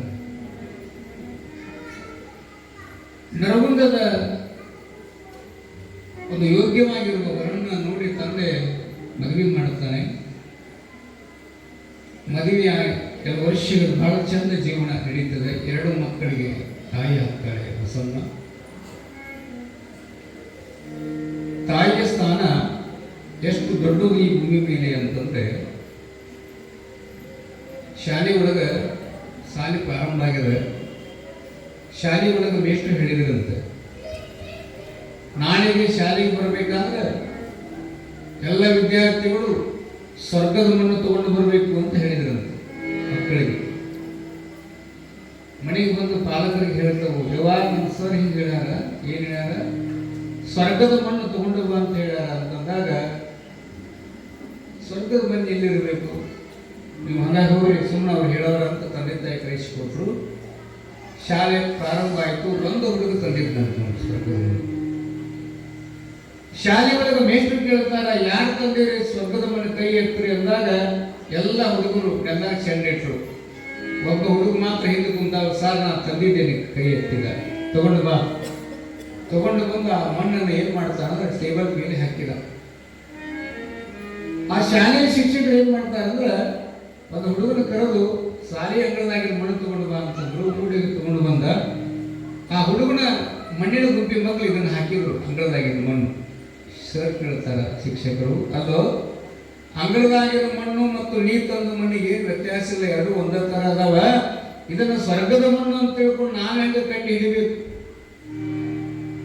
ಯಾವಾಗ ಹೋಗಿದ್ದು ಸ್ವರ್ಗಕ್ಕೆ ಅಂತ ಮೇಷ್ಟ್ರು ಕೇಳಿದ್ರೆ ಆ ಹುಡುಗ ಹೇಳಿದಂತೆ, ಸರ್ ಜನ್ಮವನ್ನು ಕೊಟ್ಟಿರುವ ನಮ್ಮ ತಾಯಿಯ ಪಾದದ ಕೆಳಗಡೆ ಇರ್ತಕ್ಕಂಥ ಮಣ್ಣೆ ಸ್ವರ್ಗದ ಮಣ್ಣು ಅಂತ ಹೇಳ್ತಾರೆ. ಸ್ವರ್ಗಕ್ಕೆ ಹೋದವರಿಲ್ಲ, ವರದಿ ತಂದವರಿಲ್ಲ. ಯಾಕಷ್ಟು ದೊಡ್ಡವಳಾಗ್ತಾಳೆ ತಾಯಿ ಅಂತಂದ್ರೆ, ನಮ್ಮ ಚಂದ್ರಸ್ವಾಮಿ ಬಂಡಿಮಟ್ಟಿ ತಬಲ ಬಾರ್ಸಕತ್ತಿದ್ರಂತೆ. ದೇವಸ್ಥಾನದ ಎದುರುಗಡೆ ಕುತ್ಕೊಂಡಿದ್ರು, ಅಭ್ಯಾಸ ಮಾಡಕತ್ತಿದ್ರು. ಆ ದೇವಸ್ಥಾನದ ಎದುರುಗಡೆ ಒಬ್ಬ ಮುದುಕಿ ಗುಡಿಸಲ ಹಾಕೊಂಡು ಜೀವನ ಮಾಡ್ತಿದ್ದು. ಆಕೆ ಹತ್ರ 2 ಆಡಿನ ಮರಿ ಇದ್ವು. ಒಂದು ಸಣ್ಣ ತಾಯಿ ಸತ್ತಿತ್ತು. ಆ ಆಡಿನ ಮರಿಗೆ ಕಡದ ತಕ್ಷಣ ತಾಯಿ ಸತ್ತು ಹೋಗ್ಬಿಡುತ್ತೆ. ಆಡು ದೊಡ್ಡ ಆಡು. 2 ಆಡಿನ ಮರಿಯನ್ನು ತಗೊಂಡು ಜೋಪಾನ ಮಾಡ್ತಿರ್ತಾಳೆ ಪಾಪಕ್ಕೆ. ಹಳ್ಳಿ ತಗೊಂಡು ಹಾಲು ಹಾಕಿ ಬೆಳೆಸ್ತಾಳ, ದೊಡ್ಡವಾದವು. ಇವ್ರು ಏನು ತಬಲಾ ಬಾರಿಸಕತ್ತಿದ್ರಲ್ಲ, ಈ ತಬಲಾ ಬಾರಿಸುವಂತ ಶಬ್ದವನ್ನು ಕೇಳಿ ಒಂದು ಆಡಿನ ಮರಿ ಹಳ್ಳದ ಕಡೆ ಮೇಯಕ್ಕೆ ಹೋಗ್ತದ, ತೋಟದ ಕಡೆ. ಇನ್ನೊಂದು ಆಡಿನ ಮರಿ ಈ ತಬಲಾ ಬಾರಿಸುವಂತ ಚಂದ್ರಯ್ಯ ಸ್ವಾಮಿ ಹತ್ರ ಬಂದು ಅವನ ಮುಂದೆ ಬಂದು ಕುಣಿಯಾಕತ್ತಿದ್ರು. ಅವ್ರು ಹೇಳ್ತಾರ ತಬಲಾ ಮಾಸ್ತರ, ಯಾಕಪ್ಪ ನನಗೆ ತೊಂದರೆ ಕೊಡಕತ್ತಿ, ಹೋಗು. ನಾನು ಅಭ್ಯಾಸ ಮಾಡಕತ್ತೀನಿ, ಹೋಗು ಅಂತ ಹೊಡೆದ್ರು. ಹೋತು, ಮತ್ತೆ ಬಂತು, ಮತ್ತೆ ಹೊಡೆದ್ರು. ಸುಮಾರು 4-5 ಸಾರಿ ಹೋಗು ಬಂದು ಮಾಡಿದಾಗ ಅವ್ರು ಸಿಟ್ಟು ಬಂತು. ಅವ್ರ ಕೈಯಾಗ ಒಂದು ಸುತ್ತಿಗೆ ಇರ್ತದೆ, ಸುತ್ತಿಗೆ. ಆ ಸುತ್ತಿಗೆ ತಗೊಂಡು ಆಡಿನ ಮರಿ ಹಿಂಗ ಒಗ್ಯಾಕ ಹೋಗ್ತಾರ. ಆಡಿನ ಮರಿ ಅಂತಂತ, ಯಪ್ಪ ನೀ ತಬಲಾ ಬಾರಿಸೋ ಹೊತ್ತಿನೊಳಗೆ ನಿನಗೆ ತೊಂದರೆ ಕೊಡಬೇಕಂತ ಬಂದು ಆನಂದವಾಗಿ ಚಿನ್ನಾಟಿಕೆ ಆಡಕತ್ತಿಲ್ಲ. ನೀ ತಬಲಾ ಬಾರಿಸಿದಾಗ ಯಾಕೆ ನಾನು ಬಂದು ನಿನ್ನ ಮುಂದೆ ಕುಣಿಯಾಕತ್ತೀನಿ, ಆನಂದ ಪಡಾಕತ್ತೀನಿ ಅಂದ್ರೆ ನಿನ್ನ ತಬಲಾಕ ಹಾಕಿದ ಚರ್ಮ ಅದು ನಮ್ಮವ್ವಂದು ಅಂತ ಹೇಳ್ತಾರೆ. ಸತ್ತಿರುವ 6 ತಿಂಗಳ ಹಿಂದೆ ಸತ್ತಿರುವ ತಾಯಿ ಚರ್ಮವನ್ನು ಆಡಿನ ಮರಿ ಕೊಡ್ತಾ ಇರೋದು. ಇಷ್ಟು ಚಂದ ತಬಲಾ ನುಡಿದಿತ್ತಲ್ಲ, ಯಾವ ಪ್ರಾಣಿದೆ ಗೊತ್ತೇನೋ, ಆಡಿನ ಚರ್ಮದ್ದು ಮಾತ್ರ ಅಷ್ಟು ನಾದ ನಿನಾದ ಸುನಾದ ಹೊರಲಿಕ್ಕೆ ಸಾಧ್ಯ. ಹೌದಾ? ಸತ್ತಿರುವ ತಾಯಿ ಚರ್ಮವನ್ನು ಗುರ್ತ ಹಿಡ್ಕೊಂಡು ಬರಾಕತ್ತದ. ಜೀವಂತ ಇರುವಂತ ತಾಯಿಯನ್ನು ಎಷ್ಟು ಮಂದಿ ಅನಾಥಾಶ್ರಮಕ್ಕೆ ಇಟ್ಟಿಲ್ಲ ಹೇಳ್ರಿ. ಜೀವಂತ ಇರುವಂತ ತಂದೆ ತಾಯಿಗಳಿಗೆ ಅನ್ನವನ್ನೇ ನೀಡದೇ ಇರ್ತಕ್ಕಂಥ ಎಷ್ಟು ಮಕ್ಕಳು ಅದಾರ ಈ ಭೂಮಿ ಮೇಲೆ. ಎಷ್ಟಂತ ಹೇಳೋದು ಅವ್ರಿಗೆ ಪುರಾಣ ಅವರ ಪ್ರವಚನಗಳಲ್ಲಿ. ಪ್ರಾಣಿಗಳಿಗದೆ ಸತ್ತಿರುವ ಚರ್ಮ ಗುರ್ತ ಹಿಡ್ದಾಕತ್ತೈತ್ರಿ. ಜೀವಂತ ಇರುವ ತಾಯಿಯನ್ನ ಎಷ್ಟೋ ಜನ, ಎಲ್ಲರೂ ಹಂಗ ಇಲ್ಲ ನಾ ಹೇಳಕತ್ತಿದ್ದು, ಕೆಲವರು ಅದಾರ ಹೋದ ಮೇಲೆ ಸಿಗಲಿಕ್ಕಿಲ್ಲ. ಎಂಥವ್ರು ತಾಯಿ ಮಗ ಹೊರಗೆ ಹಾಕಿ ಬಿಡ್ತಾನ, ಮಗಳ ಮನೆ ಬಂತಂದು ಪಾಪ ಯಾರ ಮುಂದೆ ಹೇಳಿಲ್ಲ. ಯಾಕ ಮಗನ ಗೌರವಕ್ಕೆ ಧಕ್ಕಿ ಬರುತ್ತದೆ. ನೀವು ಅವಳು ಮಾಡ ಕಳೆದ್ರೆ ನಡೀತದ, ತಾಯಿ ಮಾತ್ರ ಮಗನ ಗೌರವಕ್ಕೆ ಎಂದು ಧಕ್ಕಿ ತಂದು ನೆನ್ಪು ಬಿಟ್ಕೊಡ್ರಿ. ಹೊರಗೆ ಹಾಕಿ ಬಿಟ್ಟ ಮಧ್ಯರಾತ್ರಿ ಸೀರೆ ಎಲ್ಲಿಗೆ ಬರ್ತಾಳ, ಮಗಳ ಮನೆ ಬಂದದ ಪಾಪ. ಮಗಳ ಗಂಡನಾಗಿದ್ದು ನೋಡ್ರಿ, ಅಕ್ಕಿದ ಅವತ್ತು ಸಿರಿ ಕಾಣಿತ್ತು ಮಗಳದು ಗೊತ್ತಿಲ್ಲ ಅಕ್ಕಿಗೆ. ಮಗ ಹೊರಗ್ಯಾನಂತ ಹೇಳಿಲ್ಲ, ಬಡ ಬಡ ಮಗಳ ಮನೆಗೆ ಬಂದು ಅವತ್ತು ಸಿರಿ ಮಾಡಾಕತ್ತಿದ್ರು. ಮಗಳು ಓಣ್ಯಾಗಿ ಹೆಣ್ಮಕ್ಳು ಅಂದ್ರಂತ, ಏ ತಂಗಿ ನಿಮ್ಮ ಮಗು ಬಂದೈತಿ ನೋಡ ಅಂದಾಗ ತಾಯಿ ಬಂದು ಮಗಳನ್ನ ನೋಡ್ತಾಳ. ಯವ್ವ ಬಂದ್ಯಾ ಅಂದ್ರು. ಹೂನವ್ವ ಬಂದೆ. ಆರತಿ ಮಾಡಂದ್ರು ಓಣ್ಯಾಗೆಲ್ಲ ತಾಯಿಯಂದ್ರು. ಮಗಳಿಗೆ ಆರತಿ ಮಾಡೋದು ನೀರು ಬಿಟ್ಕೊಂಡ್ಲಂತ. ಯವ್ವ ನೀನು ಒಂದು ಗಂಡ ಹಡಿ ಅಂತ ಬೇಡ್ಕೊಂಡ್ಲ. ಮಗನ ಮನೆಯಿಂದ ಹೊರ ದೂಡಲ್ಪಟ್ಟಿರುವ ತಾಯಿ, ಮಗನ ಮನೆಯಿಂದ ಹೊರ ದೂಡಲ್ಪಟ್ಟಿರುವ ತಾಯಿ ಮಗಳ ಶ್ರೀಮಂತ ಕಾಲದಲ್ಲಿ ಆರತಿ ಮಾಡುವಾಗ ಬೇಡಿಕೊಂಡಿದ್ದೇನು, ಸತ್ತು ನೀನು ಒಂದು ಗಂಡ ಹಡಿ ಅಂತ ಬೇಡಿಕೊಂತಾಳ. ಅಲ್ಲಿ ಮಗ ಹೊರಗೆ ಅನ್ನೋದು ಮತ್ತಾಳ. ಅಂದ್ರೆ ತಾಯಿ ಏನು ಮಾಡಿದ್ರು ಮಕ್ಕಳು ಬೇಕಂತ ನಮಗೆ. ಆದ್ರೆ ಮಕ್ಕಳಿಗೆ ತಾಯಿ ಬೇಡವಾಗ್ತಕ್ಕಂಥ ಪ್ರಸ್ತುತ ದಿನಮಾನ ನಿರ್ಮಾಣಗೊಂಡದು. ಗುರುಗಳು ಹೇಳಿದ್ರಂತೆ, ಶಿಷ್ಯ ಬರ್ತಾನೆ ಗುರುಗಳ ಹತ್ರ. ನಾ ನಿನ್ನೆ ಪುರಾಣಕ್ಕೆ ಹೋಗಿದ್ದಿಲ್ರಿ ಅಂತವ್ರ, ಅಲ್ಲಿ ಒಬ್ರು ಹೇಳಿದ್ರು ಮಹಾತ್ಮರು, ಭೂಮಿ ಋಣ ಮತ್ತು ತಾಯಿ ಋಣವನ್ನ ತೀರ್ಸಕ್ಕಾಗುದು ಅಂತ ಹೇಳ್ಯಾರ್ರಿ. ನಾನು ತೀರ್ಸ್ಬೇಕಂತ ಮಾಡೇನ್ರಿಪ್ಪ, ಹೆಂಗದು ತೀರ್ಸುದು ಅಂತ ಶಿಷ್ಯ ಗುರುಗಳ ಹತ್ರ ಬಂದು ಕೇಳ್ತಾನೆ. ಗುರುಗಳು ಹೇಳಿದ್ರಂತ, ನೋಡಪ್ಪ ಯಾರೂ ಅದನ್ನು ತೀರ್ಸಕ್ಕಾಗಿಲ್ಲ. 9 ತಿಂಗಳು ರಕ್ತವನ್ನ ಬಸಿದು ಜನ್ಮ ನೀಡಿರುವ ತಾಯಿ ಋಣವನ್ನು ತೀರಿಸಿದಂಥವ್ರು ಯಾರೂ ಇಲ್ಲ. ಆಗುದಿಲ್ಲ ಹೋಗು ಅಂತ. ಇಲ್ಲ ನಾ ತೀರಿಸ್ತೇನೆ ಹೇಳ್ರಿ ಅಂತ ಹಠ ಮಾಡಕತ್ತೀರ. ಅವ್ರ ಶೀಟಿಗೆ ಏನಂತ ಅಂದ್ರೆ, ನಿಮ್ಮವ್ರೆಲ್ಲದಾಳೆ ಮನ್ಯಾಗದಾಳ, ವಯಸ್ಸೆಷ್ಟು 70 ವರ್ಷ, ಹೌದಾ? ನಿಮ್ಮವ್ರನ್ನ ನೀವು ತೀರಿಸ್ಬೇಕಾದ್ರೆ ಕಾಸಿಗೆ ಹೊತ್ಕೊಂಡು ಈ ವಿಶ್ವನಾಥನ ದರ್ಶನ ಮಾಡಿಸ್ಕೊಂಡು ಬಾ ಅಂದ್ರೆ ತೀರ್ಸ್ದಂಗಾಗತ್ತ ಅಂತ ಹೇಳಿ ಕಳಿಸಿದ್ರು. ಮನೆಗೆ ಬಂದಾಗ ತಾಯಿ ಕುಂತಿದ್ರು, ವಯಸ್ಸಾಗಿತ್ತು. ಯವ್ವ ಕಾಶಿಗೆ ಹೋಗೋಣ ನಡಿ ಅಂದ್ರು. ಹತ್ಕೊಂಡು ಹೋಗ್ಬೇಕಲ್ಲ, ಬಸ್ ಇದ್ದಿದ್ದಿಲ್ಲ ಅಲ್ಲಿ. ವಯಸ್ಸಾಗಿರ್ತಕ್ಕಂಥ ತಾಯಿಯ ನೆಗಲ ಮೇಲೆ ಹೊತ್ಕೊಂಡ ಕಾಶಿಗೆ ಹೊಂಟ. ಕಾಶಿಗೆ ಹೋಗ್ಬೇಕಾದ್ರೆ 3 ತಿಂಗಳು ಬೇಕಾಗ್ತಿತ್ತು. ಯಾಕೆ ಈಗೆಲ್ಲ ರೈಲ್ ಅದಾವ, ವಿಮಾನ ಅದಾವ, ಆಗೆಲ್ಲ ಇರಲಿಲ್ಲ. ಎಲ್ಲೆಲ್ಲಿ ಕತ್ಲಾಕಿತ್ತು ಅಲ್ಲಿ ಇಳಿಸ್ತಿದ್ದ, ಎಲ್ಲೆಲ್ಲಿ ವಸ್ತಿ ಮಾಡ್ತಿದ್ರು ಅಲ್ಲಿ ಇಳಿಸ್ತಿದ್ದ. ಕತ್ಲಾದಲ್ಲೇ ವಜ್ಜೆ ಆಗಲ್ಲೇ ವಿಶ್ರಾಂತಿ ತಗೊಳ್ಳಾಕ ಇಳಿಸ್ಕೊಂಡು ಹೊತ್ಕೊಂಡು ಹೋದ. 3 ತಿಂಗಳಾತು. ವಿಶ್ವನಾಥನ ದರ್ಶನ ಮಾಡಿಸಿದ. ಕಲ್ಲಿನ ಕಟ್ಟಿ ಮೇಲೆ ಕುಂತಿದ್ರು ತಾಯಿ ಮಗ. ಯವ್ವ ಜಗತ್ತಿನ ಮೊದಲ ಮಗ ನಾನಾ ತಾಯಿನ ತೀರಿಸ್ತೇವಂತ ಹೇಳಕತ್ತಿದ್ರು ಹೆಮ್ಮೆಯಿಂದ. ಅವರು ಅಂತಾಳ, ಯಪ್ಪ ಊರಾಗಿಂದ ಕಾಸಿಗೆ ಬರ್ಬೇಕಾದ್ರೆ ಎಷ್ಟು ದಿನ ಆಯ್ತು? 3 ತಿಂಗಳಾತವ ಅಂದ. ಯಪ್ಪ 3 ತಿಂಗಳ ಒಳಗೆ ನಾನು ಎಷ್ಟು ಸಾರಿ ಇಳಿಸಿದಿ, ಎಷ್ಟು ಸಾರಿ ಹೊತ್ಕೊಂಡಿಯಪ್ಪ ಅಂತ ತಾಯಿ ಕೇಳಿದ್ರೆ, ಯವ್ವ ಲೆಕ್ಕನ ಇಲ್ಲಿ ಬಿಡೋದು. ಎಲ್ಲೆಲ್ಲಿ ವಜ್ಜಕ್ಕಿಂತ ಇಳಿಸ್ತಿದ್ಯ, ಎಲ್ಲೆಲ್ಲಿ ಕತ್ಲಕ್ಕಿಂತ ಇಳಿಸ್ತಿದ್ಯ, ಯಾಕ ಅಂತ ಮಗ ಕೇಳಿದ್ರೆ, ಯಪ್ಪ ನೀನು 3 ತಿಂಗಳೊಳಗೆ 3000 ಸಾರಿ ಇಳಿಸಿದಿ, 3000 ಸಾರಿ ಹೊತ್ಕೊಂಡಿದಿ, ಹೌದಲ್ಲ? ಹೌದವ, ಅಷ್ಟಾಗಿರ್ಬೇಕು ಅಂತ ಮಗ ಅಂದ. ತಾಯಿ ಅಂದ್ಲಂತ, ಯಪ್ಪ 9 ತಿಂಗಳು ನೀ ನನ್ನ ಗರ್ಭದಾಗ ಇದ್ದಾಗ ನೀನು ನಾ ಒಮ್ಮೆ ಇಳಿಸಿಲ್ಲ ಅಂತ ಹೇಳ್ತಾರೆ. ಹಾಗೇನಾದ್ರು ತಿಂಗಳಿಗೊಮ್ಮೆ, ಯಾಕೆ ತಿಂಗಳಿಗೊಮ್ಮೆ ಇಳಿಸಿಬಿಟ್ಟಿತ್ತು ಅಂದ್ರೆ ರಕ್ತದ ಮೂತ್ರದ ಮಡಿಕೆಯಲ್ಲಿ ಹರಿದು ಹೋಗಿಬಿಟ್ಟಿದ್ವಿ ಪುಣ್ಯಾತ್ಮರೇ. ಅಂತ ಶ್ರೇಷ್ಠವಾಗಿರ್ತಕ್ಕಂಥ ತಾಯಿ ಎಂಥವಳು ಅಂತಂದ್ರೆ, ಗರ್ಭದಲ್ಲಿ ಗುಡಿಯನ್ನು ಕಟ್ಟಿ ಶಿಶುವನ್ನ ದೇವರಂತ ಭಾವಿಸಿಕೊಂಡು ಪೂಜೆ ಮಾಡಿದಂಥ ತಾಯಿ ಬಸಮ್ಮ 2 ಮಕ್ಕಳಿಗೆ ಜನ್ಮವನ್ನು ಕೊಡ್ತಾಳ. ಸಂತೋಷವಾಗಿ ಜೀವನ ನಡೆದಿತ್ತು. ಬಹುಶಃ ಆ ಸಂತೋಷವನ್ನು ಬಹಳ ದಿನ ಉಳಿಲಿಲ್ಲ. ನರಗುಂದಕ್ಕೆ ಕೊಟ್ಟಿರುವಂತ ಶಂಕರಪ್ಪನ ಮಗಳಾದ ಬಸಮ್ಮನ ಗಂಡ ತೀರ್ಕೊಂಡಿರ್ತಾನೆ. ಅಕಾಲಿಕವಾಗಿ ಗಂಡನನ್ನ ಕಳ್ಕೊಂಡು ಬಿಡ್ತಾಳ. ಮುಗಿಲೇ ಹರಿದು ಕೆಳಗೆ ಬಿದ್ದಂಗ ಆಗ್ತದ. ಆಸರ ಇಲ್ಲದ ಬಳಿಯಾಗಿ ಬಿಡ್ತಾಳೆ ಗಂಡನ ಮನೆಯವರು. ಒಂದು ಕಡೆ ಮಾವ ಅತ್ತೆ ಮೈದುನವರ ಕಾಶವನ್ನು ತಾಳಲಾರದೆ ತಂದೆಯಾದ ಶಂಕರಪ್ಪ ಏನ್ ಮಾಡ್ತಾನಂದ್ರೆ, ಯವ್ವ ಇಲ್ಲಿರೋದು ಬೇಡವ, ನಡಿ, ನೀನೊಬ್ಬಕ್ಕೆ ನನಗೆ ಗಂಡ ಮಗ ಇದ್ದಾನ ನಾವು ಸಾಧ್ಯ ನಡಿವ ಅಂತ ತಿಳ್ಕೊಂಡು ಮಗಳು ಕರ್ಕೊಂಡು ಮೊಮ್ಮಕ್ಕಳನ್ನ ಕರ್ಕೊಂಡು ಮುಳುಗುಂದಕ್ಕೆ ಬಂದು ಬಿಟ್ಟ. ಮುಳುಗುಂದದ ಗವಿಮಠದ ಹತ್ರನ ಬಸಮ್ಮನ ಮನೆ, ತವರು ಮನೆಯಾಗ ಉಳ್ಕೊಂಡು ಶಿವಪೂಜಾ ಸಕ್ಕಲ್ ಹಾಗಿದ್ದು. ಯಾಕಂದ್ರೆ ಮುಳುಗುಂದದ ಸಂಸ್ಕಾರ ಮಾಂತದೇವ್ರ ಸಂಸ್ಕಾರದಲ್ಲಿ ಪರ್ಸಲ್ಲಿ ಬೆಳೆದಿದ್ದಲ್ಲ. 2 ಮಕ್ಕಳು ದೊಡ್ಡವಾದವು, ಅಲ್ಲೇ ಬಡದಾಗ ಆಡ್ತಿದ್ವು, ಅಂಗಳದಾಗ ಇರ್ತಿದ್ವು. ಹೇಗೋ ಗಂಡನ ಕಳ್ಕೊಂಡಿರುವಂತ ನೋವು ಮಕ್ಕಳನ್ನು ನೋಡಿದಾಗೆಲ್ಲ ಮರಿತಿದ್ಲು. ಪಾಪ ಮಕ್ಕಳನ್ನ ನಾವು ಶಾಣೆ ಮಾಡಬೇಕು, ಮಕ್ಕಳ ಸಲುವಾಗಿ ಬದುಕಬೇಕು ಅನ್ನೋದು ಎಷ್ಟೋ ತಾಯಂದ್ರು ತಮ್ಮ ದುಃಖವನ್ನ ತಮ್ಮ ಸುಖವನ್ನ ಬದಿಗಿಟ್ಟು ಮಕ್ಕಳ ಭರವಸೆಯಲ್ಲಿ ಬದುಕು ಕಟ್ಟಿಕೊಂಡವರು ಬಹಳ ಜನ ಇದ್ದಾರೆ. ತಾಯಂದ್ರು ತಮ್ಮ ಬಯಕೆ ಸುಖವನ್ನ ತೊರೆದು ಆ ಮಕ್ಕಳ ಮೇಲೆ ಪ್ರೀತಿ ವಿಶ್ವಾಸ ಇಟ್ಟುಕೊಂಡು ಮಕ್ಕಳ ಮುಖ ನೋಡ್ಕೊಂಡು ಜೀವನ ಮಾಡಕತ್ತಿದ್ಲು. ಬಹುಶಃ ಭಗವಂತನೂ ಅದು ಸರಿ ಕಾಣಲಿಲ್ಲ ಅಂತ ಕಾಣುತ್ತೆ. ತಾಯಂದ್ರೆ ಒಂದು ಸಾರಿ ಪುಣ್ಯಾಗಿನ ಮಕ್ಕಳು ಆಡ್ತಿರ್ತಾವೆ, ಕಣ್ಣ ಮುಚ್ಚಾಲೆ ಅಂತ ಆಡ್ತಿದ್ವು, ಸಣ್ಣವ್ರದಲ್ಲಿ ಆಡ್ತಿದ್ವಲ್ಲ. ಅವಾಗ 2 ಬಸಮ್ಮನ ಮಕ್ಕಳು ಉಣ್ಯಾಗಿನ ಮಕ್ಕಳು ಕೂಡ ಎಲ್ಲಿ ಆಡ್ತಿದ್ವು ಅಂದ್ರೆ ಈ ಮುಳುಗುಂದದ ಗವಿಮಠದ ಸುತ್ತು ಅಲ್ಲೇ ಜಗ ಇತ್ತು, ದೊಡ್ಡ ಬೈಲಿತ್ತು, ಅಲ್ಲೇ ಆಟ ಆಡಕತ್ತಿದ್ವು. ಕಣ್ಣ ಮುಚ್ಚಾಲೆ ಆಡ್ಕೊಂಡು ಹೋಗಿ ಒಂದು ಹುಡುಗ ಹಳೆ ಮಣ್ಣಿನ ಗಾಡಿದ್ದು ಮೊದಲ, ಆ ಹಳೆ ಮಣ್ಣಿನ ಗೋಡಿ ಒಳಗೆ ಒಂದು ಹಾವಿನ ಬುದ್ಧಿತ್ತು. ದಕ್ಕೊಳಕ್ ಹೋಗಿ ಆ ಬುದ್ಧಿನ ಹತ್ತಿರ ಅಡಗಿಕೊಂಡು ಕುಳಿತುಕೊಂಡಾಗ ಆ ಬುದ್ಧಿನೊಳಗಿದ್ದ ಬಂದು ಹಾವು ಬಂದು ಆ ಹುಡುಗನ ಕಡಿತದೆ. ಯಾವಾಗ ಹುಡುಗನ ಕಡಿತೋ ಇನ್ನೊಬ್ಬ ಇದ್ನಲ್ಲ ಅವ್ರು ತಮ್ಮ, ಅವ ಬರ್ತಾರೆ, ಏನದು ಅಂತ ನೋಡುವಷ್ಟರಲ್ಲಿ ಆ ಹುಡುಗನ ಹತ್ರ ಬಿಡ್ತೇನೆ, ಅದು ಸಹಿತ ಅವನು ಕಡಿದು ಬಿಡುತ್ತದೆ. ಕಳೆದಿರುವ ಸಂದರ್ಭದಲ್ಲಿ 2 ಮಕ್ಕಳು ಬಾಯಿಯೊಳಗೆ ನೊರೆ ಬಿದ್ದು ಉಳ್ಳಾಡಕತ್ತಿ ಬಿಡ್ತವೆ.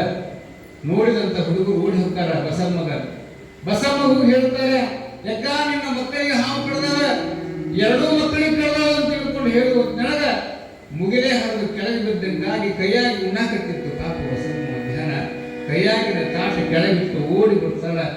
ಅಯ್ಯೋ ದೇವರೇ ಅಂತ ಓಡಿ ಬರ್ತಾಳ. ಓಡಿ ಬಂದು ನೋಡುವಷ್ಟರಲ್ಲೇ ಬಸಮ್ಮನ 2 ಮಕ್ಕಳು ತಂದೆಯನ್ನು ಸೇರಿಕೊಂಡು ಬಿಟ್ಟಿದ್ದು, ಸತ್ತ ಹೋಗಿದ್ದು. ಯಾರು ಸಮಾಧಾನ ಮಾಡ್ಬೇಕು ಹೇಳ್ರಿ? ಯಾರು ಸಮಾಧಾನ ಮಾಡಿದ್ರು ಸುಮ್ಮನಾಗ್ಬೋದು. ನೆಲ ಬೆಳಕುಂತಾಳ, ಎದೆ ಬೆಳಕುಂತಾಳ, ಮೈಮೇಲಿನ ಅರಿವಿ ಕಬರಿಲ್ಲದೆ ಓಡಾಡಕತ್ತಿದ್ರು ಮಠದ ಅಂಗಳದಾಗ. ಮಕ್ಕಳು ಹೇಳಿದ್ಲಂತ, ಯಪ್ಪ ನೀವು ನಿಮ್ಮ ತಂದೆ ಸೇರಿಕೊಂಡ್ರೆ ನಾನು ಬರ್ತಿದ್ನಲ್ಲ, ನನ್ನ ಯಾಕೆ ಬಿಟ್ಟು ಹೋಗ್ರಿ ಅಂತ ತಿಳ್ಕೊಂಡು ಅಳಾಕತ್ತಿದ್ದು. ಈ ಅಳುವ ಚೀರುವ ದನಿಯನ್ನ ಯಾರು ಕೇಳಿತ್ತು ಅಂದ್ರೆ ಒಳಗಡೆ ಸಾಕ್ಷಾತ್ ಶಿವಸ್ವರೂಪಿಗಳಾಗಿರ್ತಕ್ಕಂಥ ಮಹಂತ ಸ್ವಾಮಿಗಳವರು ಇಷ್ಟ ಲಿಂಗಾರ್ಥನೆಯಲ್ಲಿ ಪೂಜೆ ಮಾಡಿಕೊಂಡು ಲಿಂಗಯ್ಯನೊಂದಿಗೆ ಮಾತನಾಡುತ್ತಾ ಲಿಂಗವನ್ನ ಪೂಜಿಸ್ತಾ ಇರುವ ಮಹಂತ ದೇವರು ಪೂಜೆ ಮುಗಿಸಿಕೊಂಡು ಹೊರಗೆ ಬರ್ತಾರೆ. ಪಗಲು ಕೂತ್ಕೊಂಡು ಮಠದ ಅಂಗಳದಾಗ ಚೀರಾಟ, ದುಃಖ, ಅಳಿಲು, ಕೂಗು. ಶಿಷ್ಯನ ಕರೀತಾರಲ್ಲ, ಏನಪ್ಪ ಅದು ಯಾರು ಬಾಯಿ ಮಾಡಕತ್ತಡಕತ್ತಾರಲ್ಲ? ಯಪ್ಪ, ಮಠದ ಶ್ರೇಷ್ಠ ಭಕ್ತನಾಗಿರ್ತಕ್ಕಂಥ ಶಂಕರಪ್ಪನ ಮಗಳಾದ ಬಸಮ್ಮನ ಮಕ್ಕಳಿಗೆ ಹಾವು ಕೊಡ್ಬೇಕಲ್ಲ. ಎಲ್ಲಿ? ಮಠದ ಹಿಂದಗಡೆ. ಶಿವ ಮಹಂತ ಎಂತ ತಂದಿಪ್ಪ ಮಕ್ಕಳಿಗೆ, ಎಲ್ಲದಾರ ಹಿಂದದಾರಪ್ಪ. ಆ ಮಕ್ಕಳನ್ನ ತೊಡಿ ಮೇಲೆ ಹಾಕೊಂಡು ಅಳಾಕತ್ತಿದ್ಲು ಬಸಮ್ಮ. ಮಕ್ಕಳನ್ನ ಶವವನ್ನು ನೋಡಿ ಅಳಾಕತ್ತಿರುವಂತ ಸಂದರ್ಭದಲ್ಲಿ ಮಹಂತ ಸ್ವಾಮಿಗಳು ಅಲ್ಲಿಗೆ ಬರ್ತಾರ, ನೋಡ್ತಾರ ಆ ದೃಶ್ಯವನ್ನ. ಅಗಲಿರುವ ಮಕ್ಕಳು ತಾಯಿ ರೋದನವನ್ನ ನೋಡಿ ಮಹಂತದ್ದವರು ಬಂದು ಕೇಳ್ತಾರ, ಯವ್ವ ಅವ್ರದ್ದು ಆಯುಷ್ಯ ಅಷ್ಟೇ ಇತ್ತಂತ ಕಾಣುತ್ತೆ, ಯಪ್ಪ ನೀನಾದ್ರೂ ಕುಡಿಸಬಾರ್ದು ಹೇಳುವ ನನ್ನ ಮಕ್ಕಳನ್ನ, ನೀನು ನನ್ನ ಅಂತ ತಿಳ್ಕೊಂಡು ಗುರುಗಳ ಮುಂದೆ ತನ್ನ ದುಃಖವನ್ನು ತೋಡಿಕೊಂಡಾಗ ಮಹಂತದ್ದವ್ರು ಏನಂದ್ರೆ ಗೊತ್ತಾನೆ, ಯವ್ವ ನೆನಪಿಟ್ಕೋಬೇಕು, ಯವ್ವ ನಿನಗ ಮಕ್ಕಳಿಲ್ಲ, ಸತ್ತು ಹೌದಲ್ಲ, ನೋಡು ನಿನಗ ಮಕ್ಕಳಿಲ್ಲ, ನನಗ ತಾಯಿ ಇಲ್ಲ ಅಂದರು. ನಿಮ್ಗೆ 2 ಮಕ್ಕಳು ಹೋಗಿಬಿಟ್ಟವಲ್ಲ, ನಮ್ಮವು ಹೋಗಿ ಬೆಳೆದಾತು, ನೆನಪಿಟ್ಟವೋ, ಇನ್ನು ಮೇಲೆ ನಾನು ನಿನಗ ಮಗ ಆಗ್ತೇನೆ, ನೀ ನನಗ ತಾಯಿ ಆಗಬೇಕಂತ ತಿಳ್ಕೊಂಡು ಮಹಂತ ಸ್ವಾಮಿಗಳು ಏನ್ ಮಾಡ್ತಾರ ಅಂದ್ರೆ ಸಾವಿರಾರು ಜನಗಳ ಕುಡಿಯಾರ ನೋಡ್ರಿ, ಆ ಸತ್ತಿರುವಂತ ಶವವನ್ನ ಪಕ್ಕಕ್ಕೆ ಇರಿಸ್ತಾರ. ಯವ್ವ ನನಗೆ ಹಸಿವಾಗಿದೆ, ಮಲೆ ಕೊಡುವಂತಾರ ಮಹಂತದ್ದು ನೆನಪಿಲ್ಲ. ಬಸಮ್ಮನ ತೊಡೆಯ ಮೇಲೆ ಮಲಗಿರ್ತಕ್ಕಂಥ ಬಾಲಲೀಲ ಯೋಗಿ, ಅವರಿಗೆ ಬಾಲಲೀಲ ಅಂತ ಯಾಕೆ ಹೆಸರು ಬಂತು ಅಂದ್ರೆ ಬಸಮ್ಮನ ಎದೆ ಹಾಲನ್ನು ಕುಡಿತಾರ ಯಾರು? ಮಹಾಂತ ಸ್ವಾಮಿಗಳು. ನೋಡಿರುವ ಭಕ್ತರಂತ ನೋಡ್ರಿಪ್ಪ, ಅದಕ್ಕೆ ಇವಾಗ ಬಾಲಲೀಲ ಅಂತ ಕರೀತಾರ. ಇನ್ನ ಮೇಲೆ ನಾನು ನಿನಗೆ ಮಗ ಆಗ್ತೇನೆವ, ನೀ ನನಗೆ ತಾಯಿ ಆಗ್ಬೇಕಂತ ತಿಳ್ಕೊಂಡು ಆ ಬಸಮ್ಮನಿಗೆ ಹೇಳಿದಾಗ ಸತ್ತಿರುವ ಮಕ್ಕಳನ್ನ ಶವ ಸಂಸ್ಕಾರವನ್ನ ಮಾಡಿ ಕಣ್ಣೀರಿನ ವರ್ಷಕೊಂತಾಳ. ಯಪ್ಪ, ಹುಟ್ಟು ಸಾಯುವ ಮಕ್ಕಳಿಗಿಂತ ಅದರಾಚೆ ಇರ್ತಕ್ಕಂಥ ಶಿವಯೋಗಿ ನನಗೆ ಮಗ ಆಗಿ ಅಂದ ಬಳಿಕ ಅಂದಿನಿಂದಲೇ ಮಹಾಂತ ಸ್ವಾಮಿಗಳು ಬಸಮ್ಮನಿಗೆ ಶಿಶು ಹಾಕ್ತಾರ. ಬಸಮ್ಮ ಮಹಾಂತದ್ದವರಿಗೆ ತಾಯಿ ಹಾಕ್ತಾಳ. ಎಷ್ಟು ಹಠ ಮಾಡ್ತಿದ್ರು ಅದು ಅಂದ್ರೆ ಬಿಸಿನೀರು ಬೇಕಂತ ಹಠ ಮಾಡ್ತಿದ್ರು. ಬಿಸಿನೀರು ಕಾಸಿದ್ರೆ ಇವ್ ನನಗೆ ತಣ್ಣೀರು ಬೇಕಂತಿದ್ರು. ಯಾರು? ಮಹಾಂತದ್ದು. ಹೀಗೆ ಹಠ ಮಾಡಿಕೊಂಡು ತಾಯಿ ಮತ್ತು ಮಗುವಿನ ಸಂಬಂಧವಾಗಿ ಅದೇ ಮಠದ ಪಿರಂಗಿ ಬಸಮ್ಮನ ಮಣಿತನದಲ್ಲಿರುವ ಬಸಮ್ಮ ಎಂತ ಭಾಗ್ಯವಂತರು ಅಂತಂದ್ರೆ ನೋಡ್ರಿ, ಸಮಗಾರ ಭೀಮವಂತ ಆಗಿ ಹೋಗ್ತಾಳೆ. ಕಸ ಹೊಡೆಯಕಟ್ಟಿದ್ದು ಒಂದ್ಸಾರಿ ನವಲಗುಂದ ಮೌನಪ್ಪನ ಗುಡಿ. ನವಲಗುಂದದ ಮೌನೇಶ್ವರ ಗುಡಿ ಅಂದ್ರೆ ಕಸ ಹೊಡೆಯಕಟ್ಟಿದ್ದು. ಒಳಗಡೆ ನಾಗಲಿಂಗ ಕೂತಿದ್ದಂತ. ನಾಗಲಿಂಗದ ಊರು ಯಾವ್ರಿ? ಸಿಂಧೂರು ತಾಲೂಕು ಜವಳಿಗಿರಿ ಅಂತ ಬರ್ತದೆ.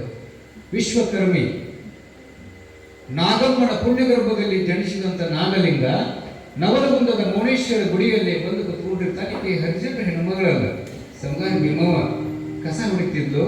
ಕಸ ಹೊಡಿವಾಗ ಮುಂಜಾನೆ ಎದ್ದು ಒಂದು ಶಬ್ದ ಕೇಳಿತ್ತು, ನೆಳತಿದ್ದಂತ. ಯಾರು? ಯವ್ವ ಯವ್ವ ಅಂತ ನೆಳತಿದ್ದ. ಯಾರು ಇರ್ಬೇಕು ಒಳಗ? ಯಪ್ಪ, ಯಾರು ನೀವು? ಯಾಕೆ ನೆಳ ಕತ್ತೀರಿ? ಯವ್ವ, ಈ ಪಗಲಿನ ಜೀವಕ್ಕೆ ನಾಗಲಿಂಗ ಅಂತ ಕರೀತಾರೆ. ಜ್ವರ ಬಂದದ ತಾಯಿ. ಅಯ್ಯೋ ನನ್ನಪ್ಪ, ನಾನು ನೋಡಿದ್ರೆ ಒಳಗೆ ಬರೋಂಗಿಲ್ಲಲ್ಲ ಯಪ್ಪ. ಯಾಕವ್ವ ನೀ ಯಾಕೆ ಒಳಗೆ ಬರೋಂಗಿಲ್ಲ ಅಂದ ನಾಗಲಿಂಗ ಅಂತ. ಯವ್ವ, ಯಾಕೆ ಒಳಗೆ ಬರೋಂಗಿಲ್ಲ ಅಂತ ಕೇಳ್ತಾನೆ. ಯಪ್ಪ, ನಾವು ಹರಿಜನರು, ನಾವು ಮುಟ್ಟೋಂಗಿಲ್ಲ, ನಾವು ಹೊಲೆಯರು ಇಷ್ಟಂದವರು ನಾಗಲಿಂಗದಂತ. ಹೇ ತಾಯಿ, ನಿಜವಾದ ಹೊಲೆಯ ಯಾರು ಗೊತ್ತೇನು? ಕೊಟ್ಟ ಸಾಲವನ್ನು ಮರಳಿ ಕೊಡದಾತ ಹೊಲೆಯ. ಕೊಟ್ಟ ಸಾಲವನ್ನು ಮರಳಿ ಕೊಡದಾತ ಹೊಲೆಯ. ಬಿಟ್ಟು ಹೋದ ಹೆಂಡತಿಯನ್ನು ನೆನೆಸಿ ಅಳುವಾತ ಹೊಲೆಯ. ಹೆಂಡತಿಯನ್ನ ಅವಳಿಚ್ಛೆಗೆ ಬಿಟ್ಟಾತ ಹೊಲೆಯ.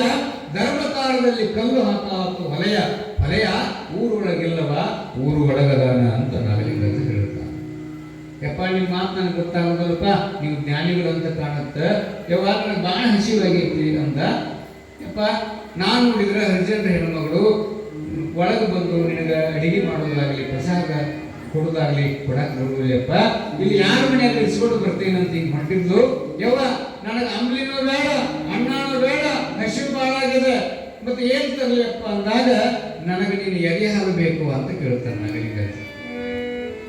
ಶಿವ ಅಂದಕ್ಕೆ ಮದುವೆ ಆಗಿದ್ದಕ್ಕೆ ಇನ್ನೂ ಕಣ್ಣೇ ಇತ್ತು. ಭೀಮವ್ವ ಹೊರ ಬಂದಿದ್ದಿಲ್ಲ, ಶರಣಿಯಾಗಿ ಇದ್ದು. ಯಪ್ಪ, ನನಗೆ ಇನ್ನೂ ಮದುವೆ ಆಗಿಲ್ಲ, ನನ್ನಂತ ಹರಿಜನರ ಹೆಣ್ಣು ಮಗಳ ಹತ್ರ ಮದುವೆ ಆಗಿರ್ತಕ್ಕಂಥ ಹೆಣ್ಣಿನ ಎದೆಯೊಳಗೆ ಹಾಲು ಹೆಂಗೆ ಬರುತ್ತದೋ ಯಪ್ಪ. ಎಲ್ಲ ತಾಯಿ, ಈ ನಾಗಲಿಂಗನ ವಿಷಮಚಾರ ಹೋಗ್ಬೇಕಾದ್ರೆ ನೀನು ಎದೆ ಹಾಲು ಬೇಕು ಅಂತ ಹೇಳ್ಕೊಂಡು ಹಠ ಮಾಡ್ತಾರ. ಅವನು ಮಗುವಿನಂಗ ಪುಣ್ಯಾತ್ಮ ಯಾರೋ ಪರಮಾತ್ಮ ಇದ್ದಂಗ. ಇದು ಶಿವನ ಲೀಲಾನ್ಯಾಸವಾಗಿರ್ತಕ್ಕಂಥ ಲೀಲೆ ಇರಬಹುದು ಅಂತ ತಿಳ್ಕೊಂಡು ಭಕ್ತಿವಂತಳಾದ ಸಮಗಾರ ಭೀಮವ್ವ ಜಾತಿ ಒಳಗೆ ಸಣ್ಣವಳಿದ್ದು, ನೀತಿಯಲ್ಲಿ ಬಹಳ ದೊಡ್ಡವಳಿದ್ದು ಭೀಮವ್ವ. ಅವಾಗಂತಾಳ, ಆಯ್ತಪ್ಪ, ಇದು ಶಿವನ ಸಂಕಲ್ಪ ಇರ್ಬೇಕಂತ ಕಾಣತ್ತಂತ ತಿಳ್ಕೊಂಡು ತಾಯಿ ಹಂಗ ತನ್ನ ಮಗುವಿಗೆ ಎದೆಯನ್ನ ಸಂಪೂರ್ಣವಾಗಿ ನೀಡುತ್ತಾಳಲ್ಲ. ಮದುವೆಯಾಗದೇ ಇರುವಂತ ಕನ್ಯಾಮಣಿಯಾದ ಭೀಮವ್ವ ನಾಗಲಿಂಗನಿಗೆ ಮೌನೇಶ್ವರ ಗುಡಿ ಒಳಗ ನೈವೇದ್ಯದ ರೂಪದಲ್ಲಿ ತನ್ನ ಎದೆಯನ್ನ ಮಗುವಿಗೆ ನೀಡಿದಂಗ ನಾಗಲಿಂಗದಲ್ಲಿ ನೀಡುತ್ತಾಳ. ನಾಗಲಿಂಗ ಎದೆ ಹಾಲು ಕುಡಿತಾನ.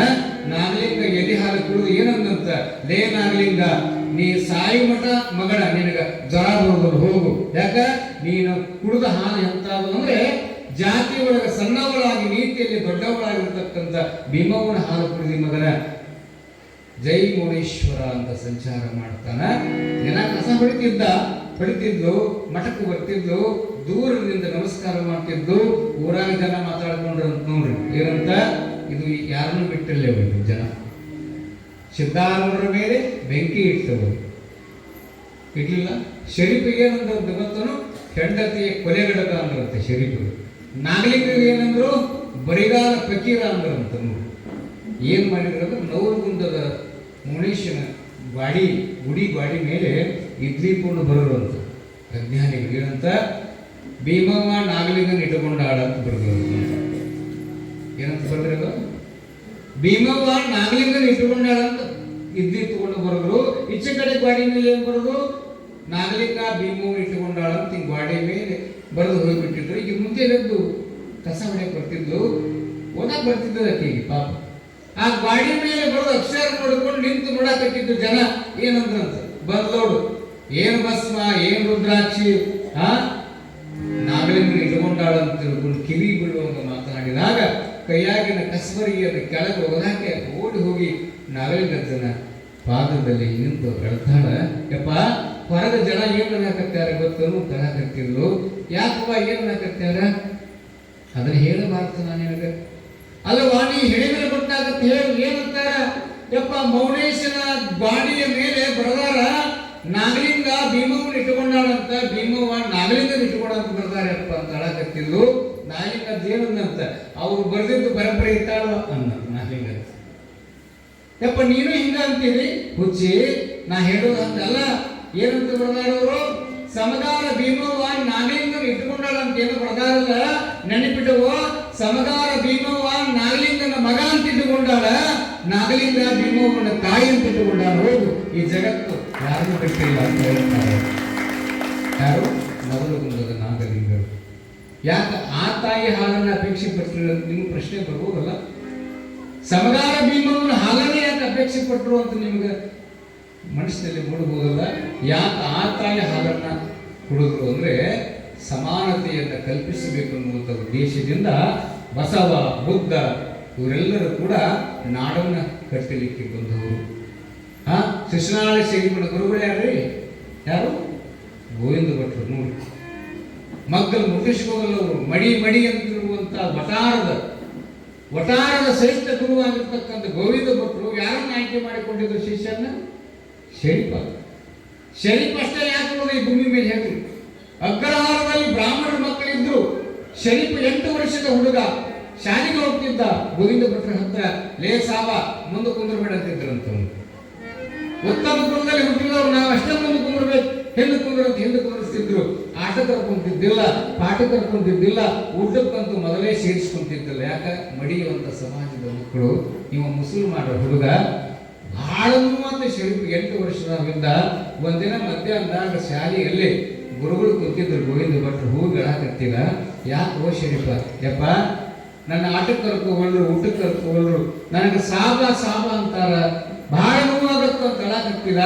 ಗೋವಿಂದ ಭಟ್ರು ಅಂದ್ರಂತ, ನೋಡು ಸಾ ಮತ್ತು ಬದಳು ಸೊಳ್ಳಿ ಸೇರಿಸಿದ್ರೆ ಏನಾಗತ್ತರಿ? ಏನಾಗತ್ತ? ಸಾಂಬ ಆಗತ್ತ. ಲೇ ಶರೀಫ ಬಾಯಲ್ಲಿ ಇವೆಲ್ಲವೂ ಮುಂದೆ ಕುಂತಾವಲ್ಲ, ನಾವ ಮುಂದೆ ಬಂದು ಕುಂದಿರ್ಬೇಕಂತ ಅನ್ನಕತ್ತೇವಲ್ಲಿ ಹುಡುಗರು.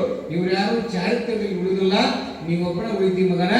ಸಾ ಮತ್ತು ಬ ನಡು ಸೊಳ್ಳಿ ಸೇರಿಸಿಬಿಡು, ಸಾಂಬ ಆಗ್ತೀರಿ ಅಂದ್ರ ಸಂತ ಶಿಶುನಾಳ ಶರೀಫ ಶಿವಯೋಗಿ ಕಿಬಾಯಿಲಿ ಅಂತ ತಿಳ್ಕೊಂಡು ಹತ್ರ ಕರೆದು ಜನಿವಾರವನ್ನು ಹಾಕಿ ಬಿಡುತ್ತಾರೆ ಶರೀಫನಿಗೆ. ಜನಿವಾರವನ್ನು ತೆಗೆದು ಹಾಕಿದ ತಕ್ಷಣ ಗುರುಗಳ ಆಶೀರ್ವಾದದಿಂದ ಎಂತ ಹಾಡು ಬರೀತಾನಂದ್ರ, ಹಾಕಿದ ಜನಿವಾರವ ಸದ್ಗುರುನಾಥ, ಹಾಕಿದ ಜನಿವಾರ, ಹಾಕಿದ ಜನಿವಾರ ನುಗ್ಗಿದ ಬಹುವಾರ, ಲೋಕದ ಬ್ರಹ್ಮಜ್ಞಾನ ನೀ ಪಡಿಯಂದು ಅಂತ ಹಾಡ್ತಾನ.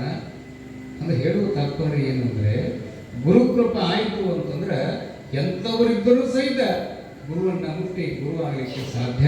ಇಲ್ಲಿ ಪಿರಂಗಿ ಬಸಮ್ಮ ಮಗಳನ್ನ ಎಂಥವರನ್ನು ಪಡ್ಕೊಂಡು ಅಂತಂದ್ರೆ ಬಾಲಲೀಲ ಮಹಂತ ಸ್ವಾಮಿಯನ್ನೇ ತನ್ನ ಮಗುವಾಗಿ ಸ್ವೀಕಾರ ಮಾಡ್ತಾಳ. ಆ ಯೋಗಿಗೆ ಆ ಮಗು ಹೆಂಗ ಹಠ ಮಾಡ್ತಾರಲ್ಲ, ಹಂಗೆ ಹಠ ಮಾಡುವಾಗ ಅವನನ್ನು ರಂಭಿಸ್ತಾಳ. ಲಾಲನೆ ಪಾಲನೆಯನ್ನ ಮಾಡಿ ಮಹಂತನನ್ನೇ ಮಗ ಅಂತ ಭಾವಿಸಿಕೊಂಡು ಕಾಲವನ್ನು ಕಳೆಯುವಂಥ ಸಂದರ್ಭ ಪುರಾಣದಲ್ಲಿ ಚಂಡ ಕವಿಗಳು ಬಹಳ ಅದ್ಭುತವಾಗಿ ಬರೆದಾರೆ. ಇಲ್ಲಿ ತಾಯಿ ಮತ್ತು ಮಗಳ ಸಂಬಂಧ ಹೆಂಗಿರ್ತೈತೆ ಅಂದ್ರೆ ಗುರು ಮತ್ತು ಶಿಷ್ಯನ ಸಂಬಂಧ ಹಂಗೆ ಇರ್ತದೆ.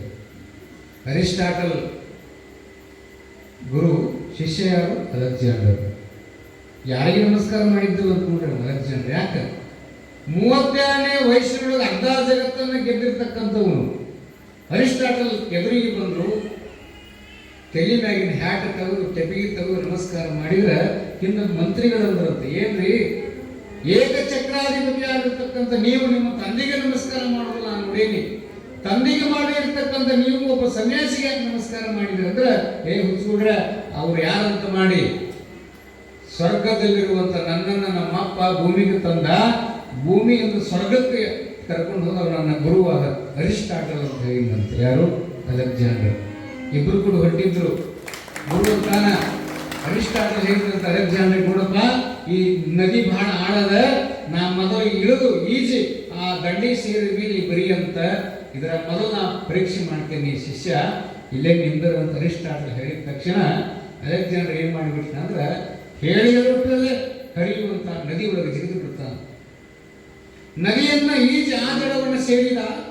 ಅವಾಗ ಗುರುಗಳು ಈಜ್ಕೊಂತ ಬಂದ್ರು. ಅಲ್ಲೋ ಮೊದಲು ನಾನು ಪರೀಕ್ಷೆ ಮಾಡ್ತೇನೆ ಅಂತ ತಿಳ್ಕೊಂಡು ಹೇಳಿದ್ರೆ ಮೊದಲು ಇನ್ನೇ ಯಾಕೆ ಜಿಗಿದೆ ಅಂತ ತಿಳ್ಕೊಂಡು ಗುರುಗಳಿಗೆ ಕೇಳಿದ್ರೆ, ಯಪ್ಪ ಬಗಾಡ ಒಂದು ವೇಳೆ ನದಿಯಲ್ಲಿ ಆಳಿದ್ದರಿಂದ ನಾ ಏನಾದ್ರೂ ಈಜಾಡಕ್ ಬಲ್ಲಾಡ ಸತ್ತಿದ್ನೆ ಅಂದ್ರೆ ಒಬ್ಬ ಸಾಮ್ರಾಟ ಮಾತ್ರ ಸತ್ತು ಹೋಗ್ತಿದ್ದ. ಒಂದು ವೇಳೆ ನೀವೇನಾದ್ರೂ ಜಿಗಿದು ತೀರಿಕೊಂಡಿದ್ರೆ ನನ್ನಂತ 16 ಜನ ಸಾಮ್ರಾಟರನ್ನ ತಯಾರು ಮಾಡುವಂತ ಗುರುಗಳು ತೀರಿಕೊಂಡಿದ್ರಿ. ಅದಕ್ಕೆ ನಾನು ಸತ್ತರ ಏನಷ್ಟಿಲ್ಲ, ಒಬ್ಬ ಶ್ರೇಷ್ಠ ಗುರು ಇರಬೇಕು ಅಂತ. ನಮ್ಮಂತವ್ರು ಎಷ್ಟು ಜನ ಸತ್ರ ಏನಷ್ಟ ಐತಿ ಸಮಾಜಕ್ಕೆ? ನಮ್ಮಂತವ್ರು ಎಷ್ಟು ಜನ ಸತ್ರ ಏನು ನಷ್ಟದ ಹೇಳ್ರಿ? ಸಮರ್ಥವಾಗಿರ್ತಕ್ಕಂಥ ಗುರುವಾದ ಅರಿಸ್ಟಾಟಲನ್ನ ಅಲೆಕ್ಸಾಂಡರ್ ತನ್ನ ಹೃದಯದಲ್ಲಿಟ್ಟು ಪೂಜೆ ಮಾಡ್ತಾನೆ. ಪುಣ್ಯಾತ್ಮರೇ, ಅಂತ ಗುರು ಶಿಷ್ಯರ ಸಂಬಂಧ ಹೇಗಿತ್ತು ಹಂಗ ತಾಯಿ ಮಗನ ಸಂಬಂಧವೂ ಕೂಡ ಬಸಮ್ಮ ಮತ್ತು ಮಹಾಂತೇಶ್ವರಗಳವರ ಸಂಬಂಧ ಬಹಳ ಅದ್ಭುತವಾಗಿ ಗುರು ಶಿಷ್ಯರ ಸಂಬಂಧ ಪಾಣಿಯಲ್ಲಿ ನಡೀತದೆ. ಒಂದು ಗೀತೆಯನ್ನು ಗವಾಯಿಗಳು ಹಾಡಿದ ನಂತರ ಮತ್ತೆ ಪುರಾಣದಲ್ಲಿ ನಾವು ನೀವೆಲ್ಲರೂ ಕೂಡ ಭಾಗಿಯಾಗೋಣ.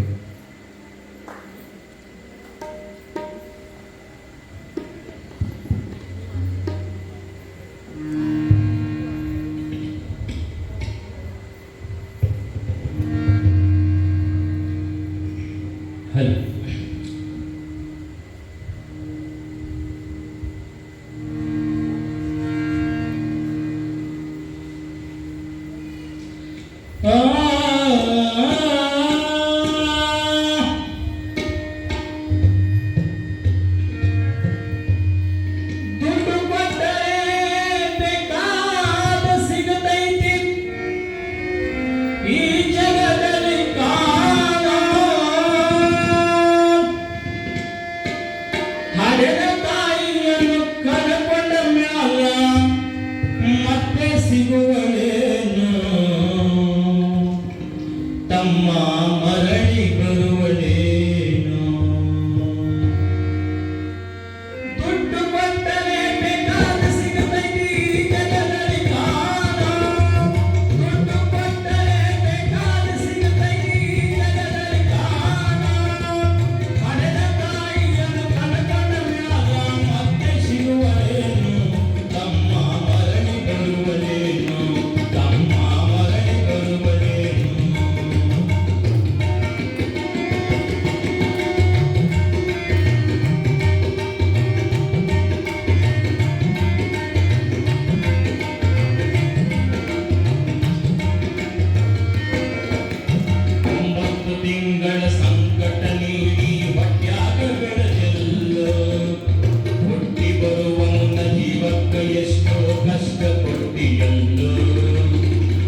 ನಿನ್ನ ಮ್ಯಾಲ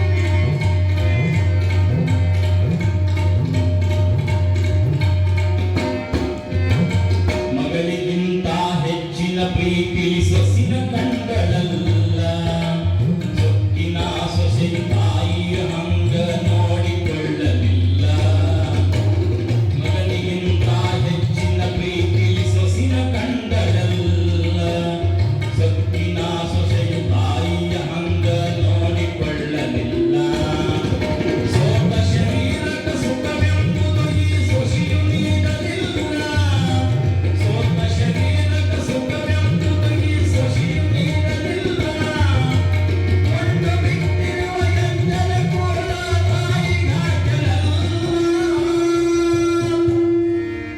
ಮಗನ ಮೋಹಕ ಹರಸಿದ ಕೂಡ ತಾಯಿ ತಿಂದಳಲ್ಲ ಅದನ್ನು ಯಾರಿಗೆ ಹೇಳಲಿಲ್ಲ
ನನ್ನ ಮಗನಿಗೆ ಚೆನ್ನಾಗಿ ಇಡುವಂತ ಮಾಪನ ಬೇಗಾದ ತಾಯಿ ಬೀದ್ಯಾಗ ತೀರ್ಯಾಳ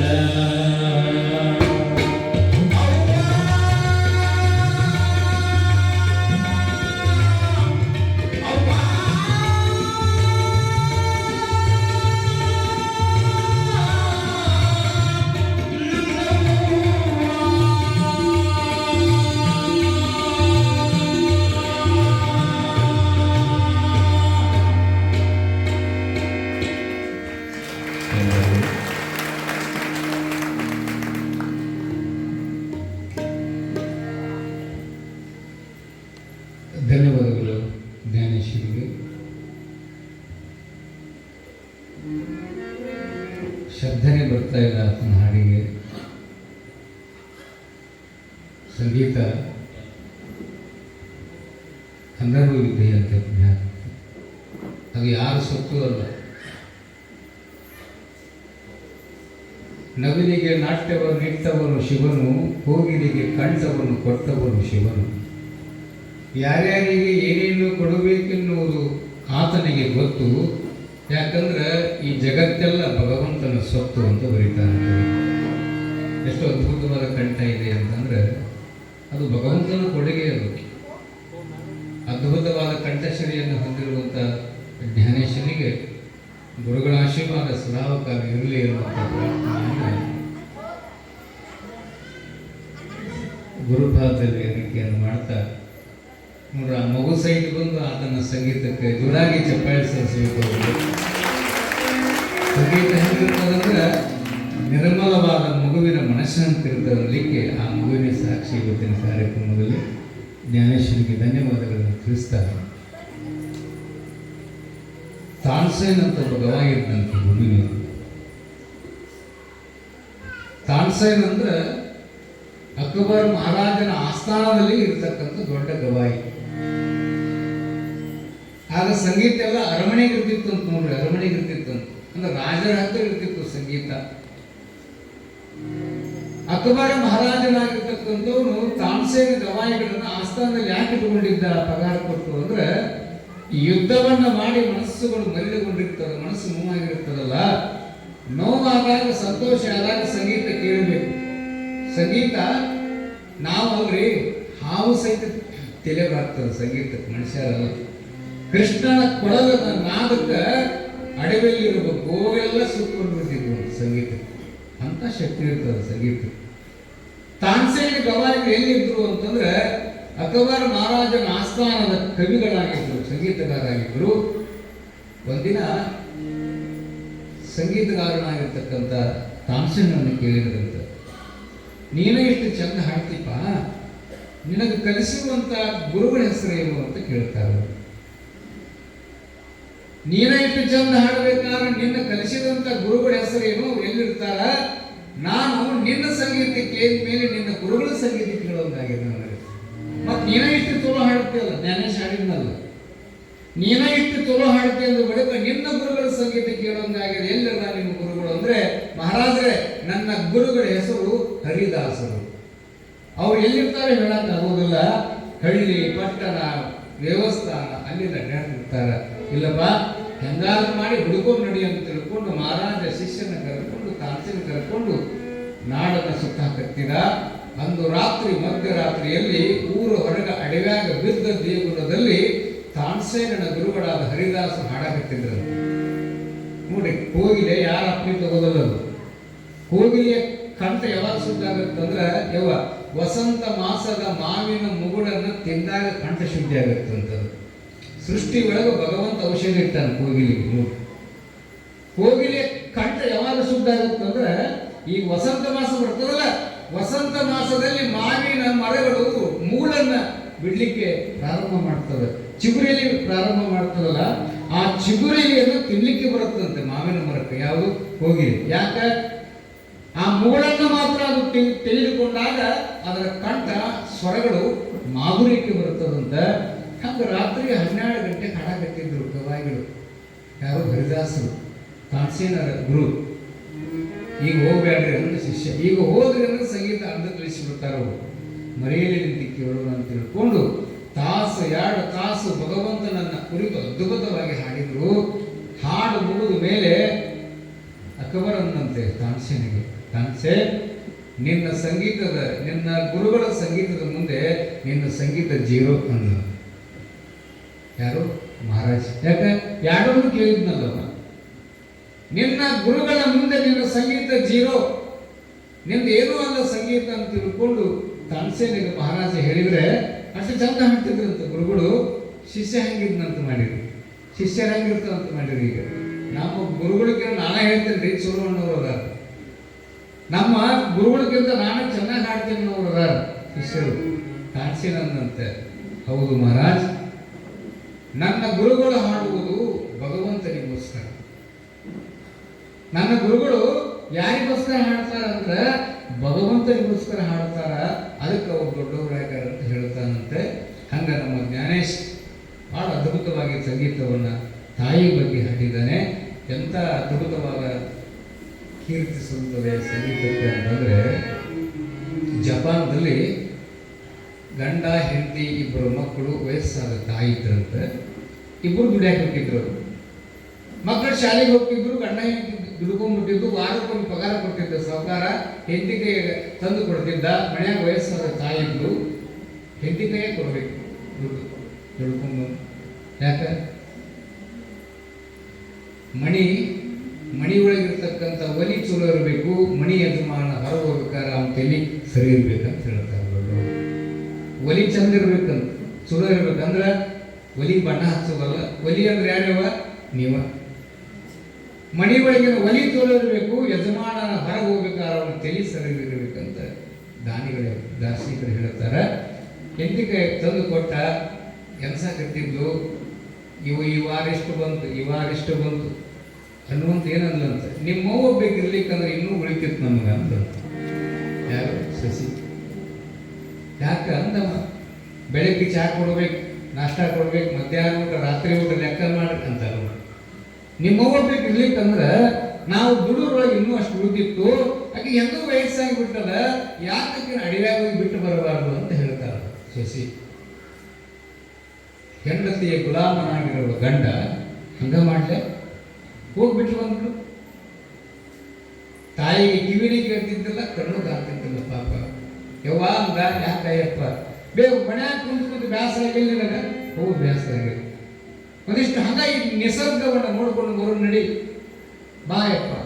ಹೆಗಲ ಮೇಲೆ ಹೊತ್ತುಕೊಂಡ ಮುಂಜಾನೆ ಹೊಂಟ. ತಾಯಿ ಗೊತ್ತಾಗೋದಿಲ್ಲ ಅಂದ್ರೆ ಹಡದಾಗ ಹಾಕಿ ಮಗನ ಹೊತ್ಕೊಂಡು ಹೊಂಟ. ಸಂಜೆ ಆಗ್ತಾ ಬಂತು. ಹಕ್ಕಿ ಪಕ್ಷಿಗಳೆಲ್ಲ ಮರಳಿ ಗೂಡಿಗೆ ಬರಾಕತ್ತಿರು. ಅಡವಿಗೆ ಹೋಗಿರುವಂತ ಆಕಳು ಮಣಿ ಬರಾಕತ್ತಿರು. ಸೂರ್ಯ ಪಶ್ಚಿಮದಲ್ಲಿ ಮುಳುಗಾಕ ಬಂದ. ಏ ತಮ್ಮ, ಇನ್ನೂ ಹೊಂಟ ಬಿಟ್ಟಿಯಲ್ಲಪ್ಪ ಹೊತ್ಕೊಂಡು ನನ್ನ ಮಣಿಗೆ ಹೋಗೋದಲ್ಲ, ನಡಿಪ ಕತ್ತಾಗಕ್ಕೆ ಬಂತು, ಮಣಿಗೆ ಹೋಗೋನು ಅಂತ ಪಾಪ. ಯವ್ವ ಒಂದು ಕಲ್ಲು ಬಡ್ಡಿ ಮೇಲೆ ಇಳಿಸಿದ, ನಿನ್ನ ಇಲ್ಲಿ ಮಠ ಹೊತ್ಕೊಂಡು ಬಂದಿದ್ದು ಹೊಳ್ಳಿ ಮಣಿ ಕರ್ಕೊಂಡು ಹೋಗಕ್ಕಲ್ಲ, ನಿನ್ನ ಇಲ್ಲೇ ಬಿಟ್ಟು ಹೋಗ್ತೀನಿ ಅಂದ ತಾಯಿ. ತಾಯಿಯನ್ನು ಸುಮ್ಮನೆ ಕುಂತು ಬಿಡ್ತೇವೆ. ಹೌದನೇ ಅಪ್ಪ, ಆತು ಬಿಡು.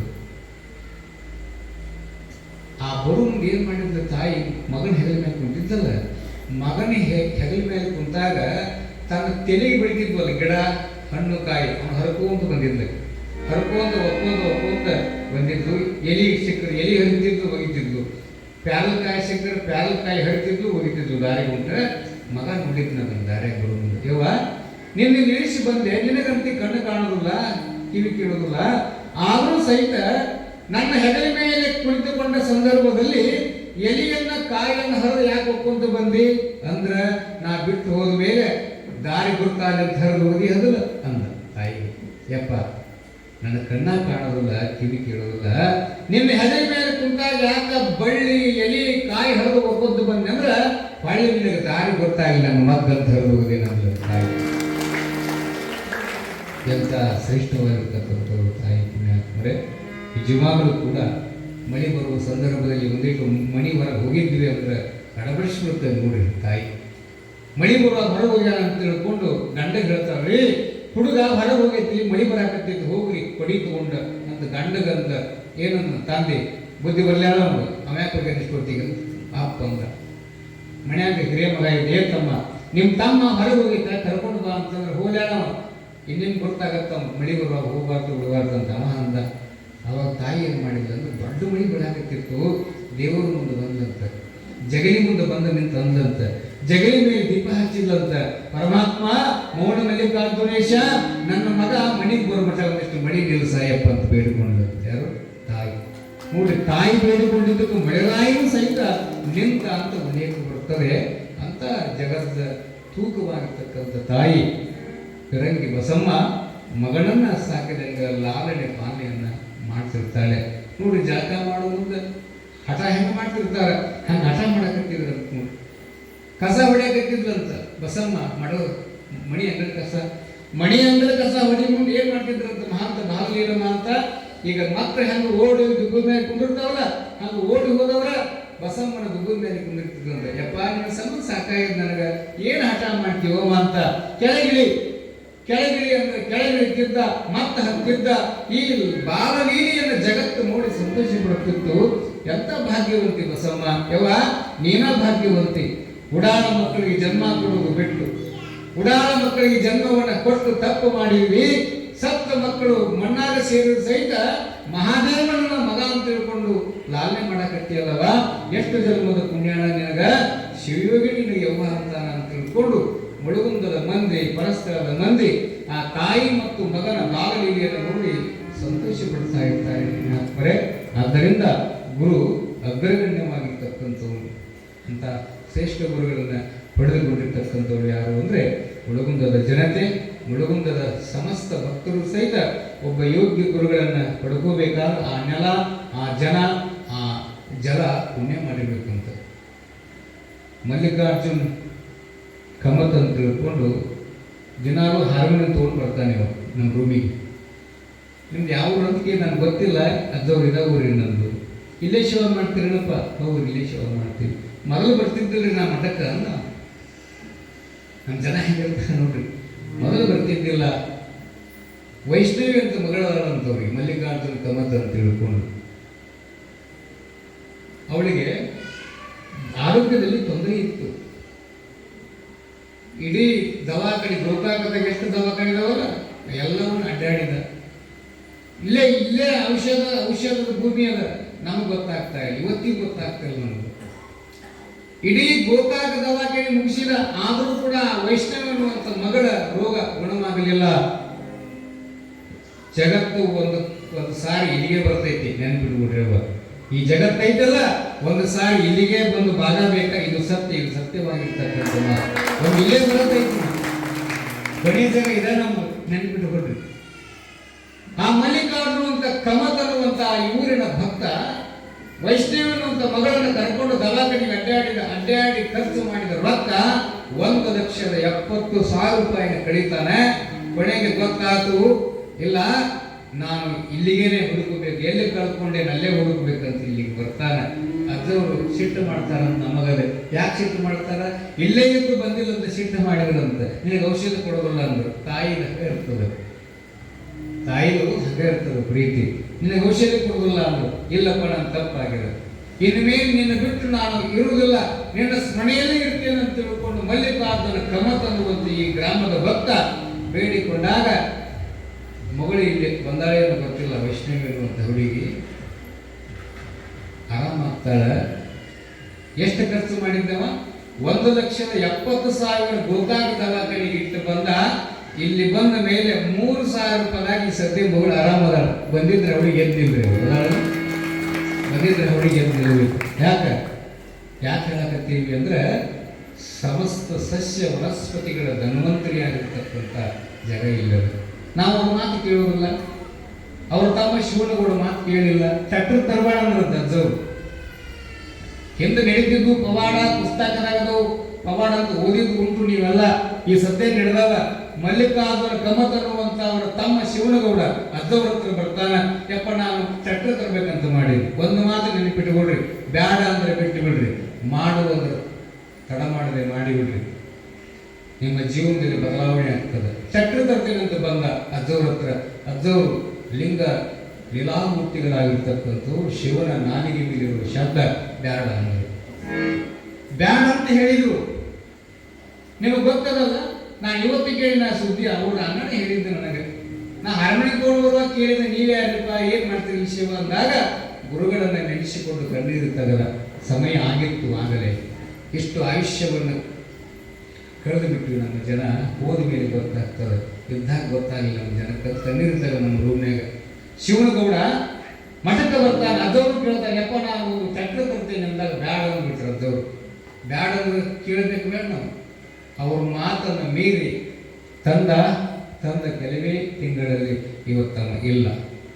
ಯಾಕೆ ಹೇಳಕತ್ತೀನಿ ಅಂದ್ರೆ, ಯಾತಕ್ಕೋಸ್ಕರ ಹೇಳಕತ್ತಾರ ಅಂದ್ರೆ, ಯಾತಕ್ಕೋಸ್ಕರವಾಗಿ ನಡೆಸ್ಯಾರ ಅಂದ್ರೆ ಅವ್ರಿಗೇನು ಸಂಬಂಧ ಇಲ್ಲ ಪುರಾಣ. ಯಾಕ? ಅವ್ರು ವಿಭೂತಿ ಪುರುಷರ ಯಾವ ಅವರ ದೇಹನೇ ಲಿಂಗಮಯವಾಗಿ ಹೋಗಿಬಿಟ್ಟದೆ.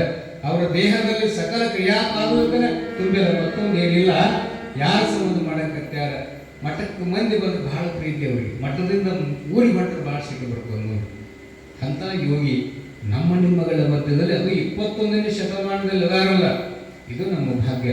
ನಿಜವಾಗ್ಲೂ ಶಿವನಗೌಡ ಬ್ಯಾಡ ಅಂತ ತಂದಿದ್ದಕ್ಕೆ ಏನಾದ್ರಿ, ಕೆಲವೇ ತಿಂಗಳಲ್ಲಿ ಸಾಲದ ಬಾಧೆಯಿಂದ ತೀರಿಕೊಳ್ತಾರೆ. ಯಾಕೆ ಈ ಮಾತು ಹೇಳ್ತೀನಿ ಅಂದರೆ, ನಂಬದ ಮನವೇ ಹಂಬಲಸದವರು ಸಾಂಬನುರುವಿಗೆ ನಂಬಿಕೆಯ ಕಾರಣ. ನಂಬ್ರಿ, ಗುರುಗಳದಾರ, ಇದ್ದಾಗ ಪಡ್ಕೊಳ್ರಿ, ಇದ್ದಾಗ ಹುಡುಕೊಳ್ರಿ ಜಗನ ಪುಣ್ಯಾತ್ಮರು ಎನ್ನುವಂಥ ಮಾತನ್ನ ಇಲ್ಲಿ ಮತ್ತೊಮ್ಮೆ ಕ್ರಿಸ್ತ ನಾಳೆಗೆ ಇದಕ್ಕಿಂತಲೂ ಅದ್ಭುತವಾಗಿರ್ತಕ್ಕಂಥ ಒಂದು ಪವಾಡ ಬರ್ತದೆ ನಾಳಿನ ದಿನ. ಇಂಥ ಒಂದು ಪುಣ್ಯ ಪುರಾಣದ ಶಿವನ ಲೀಲಾವಿಲಾಸವಾಗಿರ್ತಕ್ಕಂಥ ಶಿವನ ಅಂಗಳದಲ್ಲಿ ನಾವು ಕೂತ್ಕೊಂಡಿದ್ದೇವೆ. ಆ ಗುರುಗಳು ಯಾಕಂದ್ರೆ ಎರಡು ನೊಣ ಅದಾವ ಅಂತ ನೋಡ್ರಿ. ಜೇನು ನೊಣ, ಇನ್ನೊಂದು ಯಾವುದು ಊರು ನೊಣ ಅದಲ್ಲ. ಜೇನು ನೊಣ ಎಲ್ಲಿ ಕುದುರ್ತೈತಿ? ಎಲ್ಲಿ ಕುದುರ್ತೈತ್ರಿ? ಎಲ್ಲಿ ಸುಂದರವಾದ ಪರಿಮಳವನ್ನು ಬೀರುವಂತ ಹೂ ಇರ್ತೈತಲ್ಲ ಅಲ್ಲೇ ಬಂದು ಕುಂದಿರ್ತೈತೆ ಅದು. ಇನ್ನು ಊರ್ನ ಎಲ್ಲಿ ಕುಂದಿರ್ತೈತಿ ಹೇಳ್ರಿ? ಎಲ್ಲೆಲ್ಲಿ ಕುಂದಿರಬಾರ್ದು ಅಲ್ಲೆಲ್ಲಿ ಕುಂದಿರ್ತೈತಿ. ಹೂವು ಯಾರಿಲ್ಲ? ಹೂವು ಯಾರು?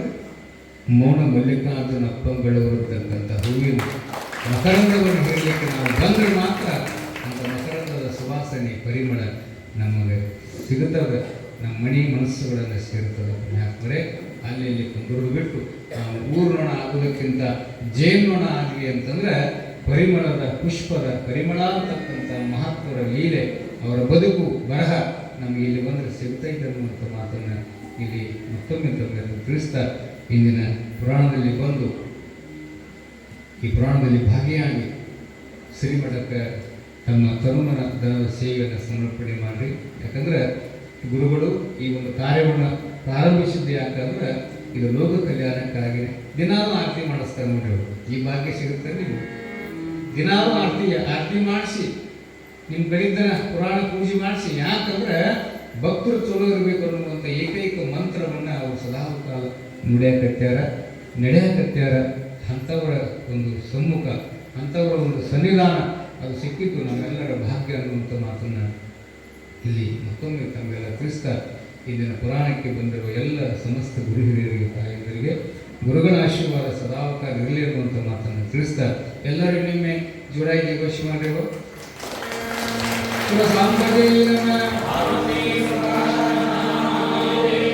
ಜಗಜ್ಯೋತಿ ಬಸವೇಶ್ವರ ಮಹಾರಾಜ್ ಕಿ, ಸಿದ್ಧಲಿಂಗೇಶ್ವರ ಮಹಾರಾಜ್ ಕಿ, ಮೌನ ಮಲ್ಲಿನಾಥೇಶ್ವರ ಮಹಾರಾಜ್ ಕಿ, ಬಾಲ್ಯಲ ಮಹಂತ ಶಿವಯೋಗೀಶ್ವರ ಮಹಾರಾಜ್ ಕಿ, ಶಿವ ಸಾಂಬಜಯ ನಮಃ.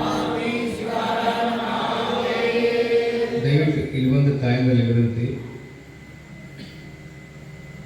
ಇವತ್ತು ಸುಳ್ಳು ಹೇಳ್ಬಾರ್ದು, ನಾಳೆ ಸುಳ್ಳು ಹೇಳ್ರಿ.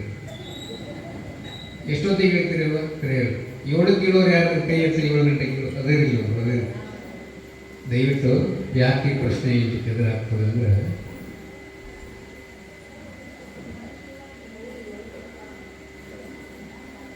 ಗಂಡನ ಮನೆಗೆ ಹೋಗ್ಬೇಕಾದ್ರೆ ದಯವಿಟ್ಟು ಒಂದು ಸ್ವಲ್ಪ ಸಮಯವನ್ನು ತೆಗೆದುಕೊಳ್ತೀನಿ. ದಯವಿಟ್ಟು ಬ್ಯಾಡ್ರಿ ಅಂತವ್ರನ್ನು ಮುಗಿಸ್ಬಿಡ್ರಿ. ಹೆಂಗೆ ಮಾಡ್ಲೇವ ಅಂತವ್ರು ಬ್ಯಾಡ್ರಿ ಅಂತವ್ರು ಚಪ್ಪಾಳೆ ನೋಡ್ರಿ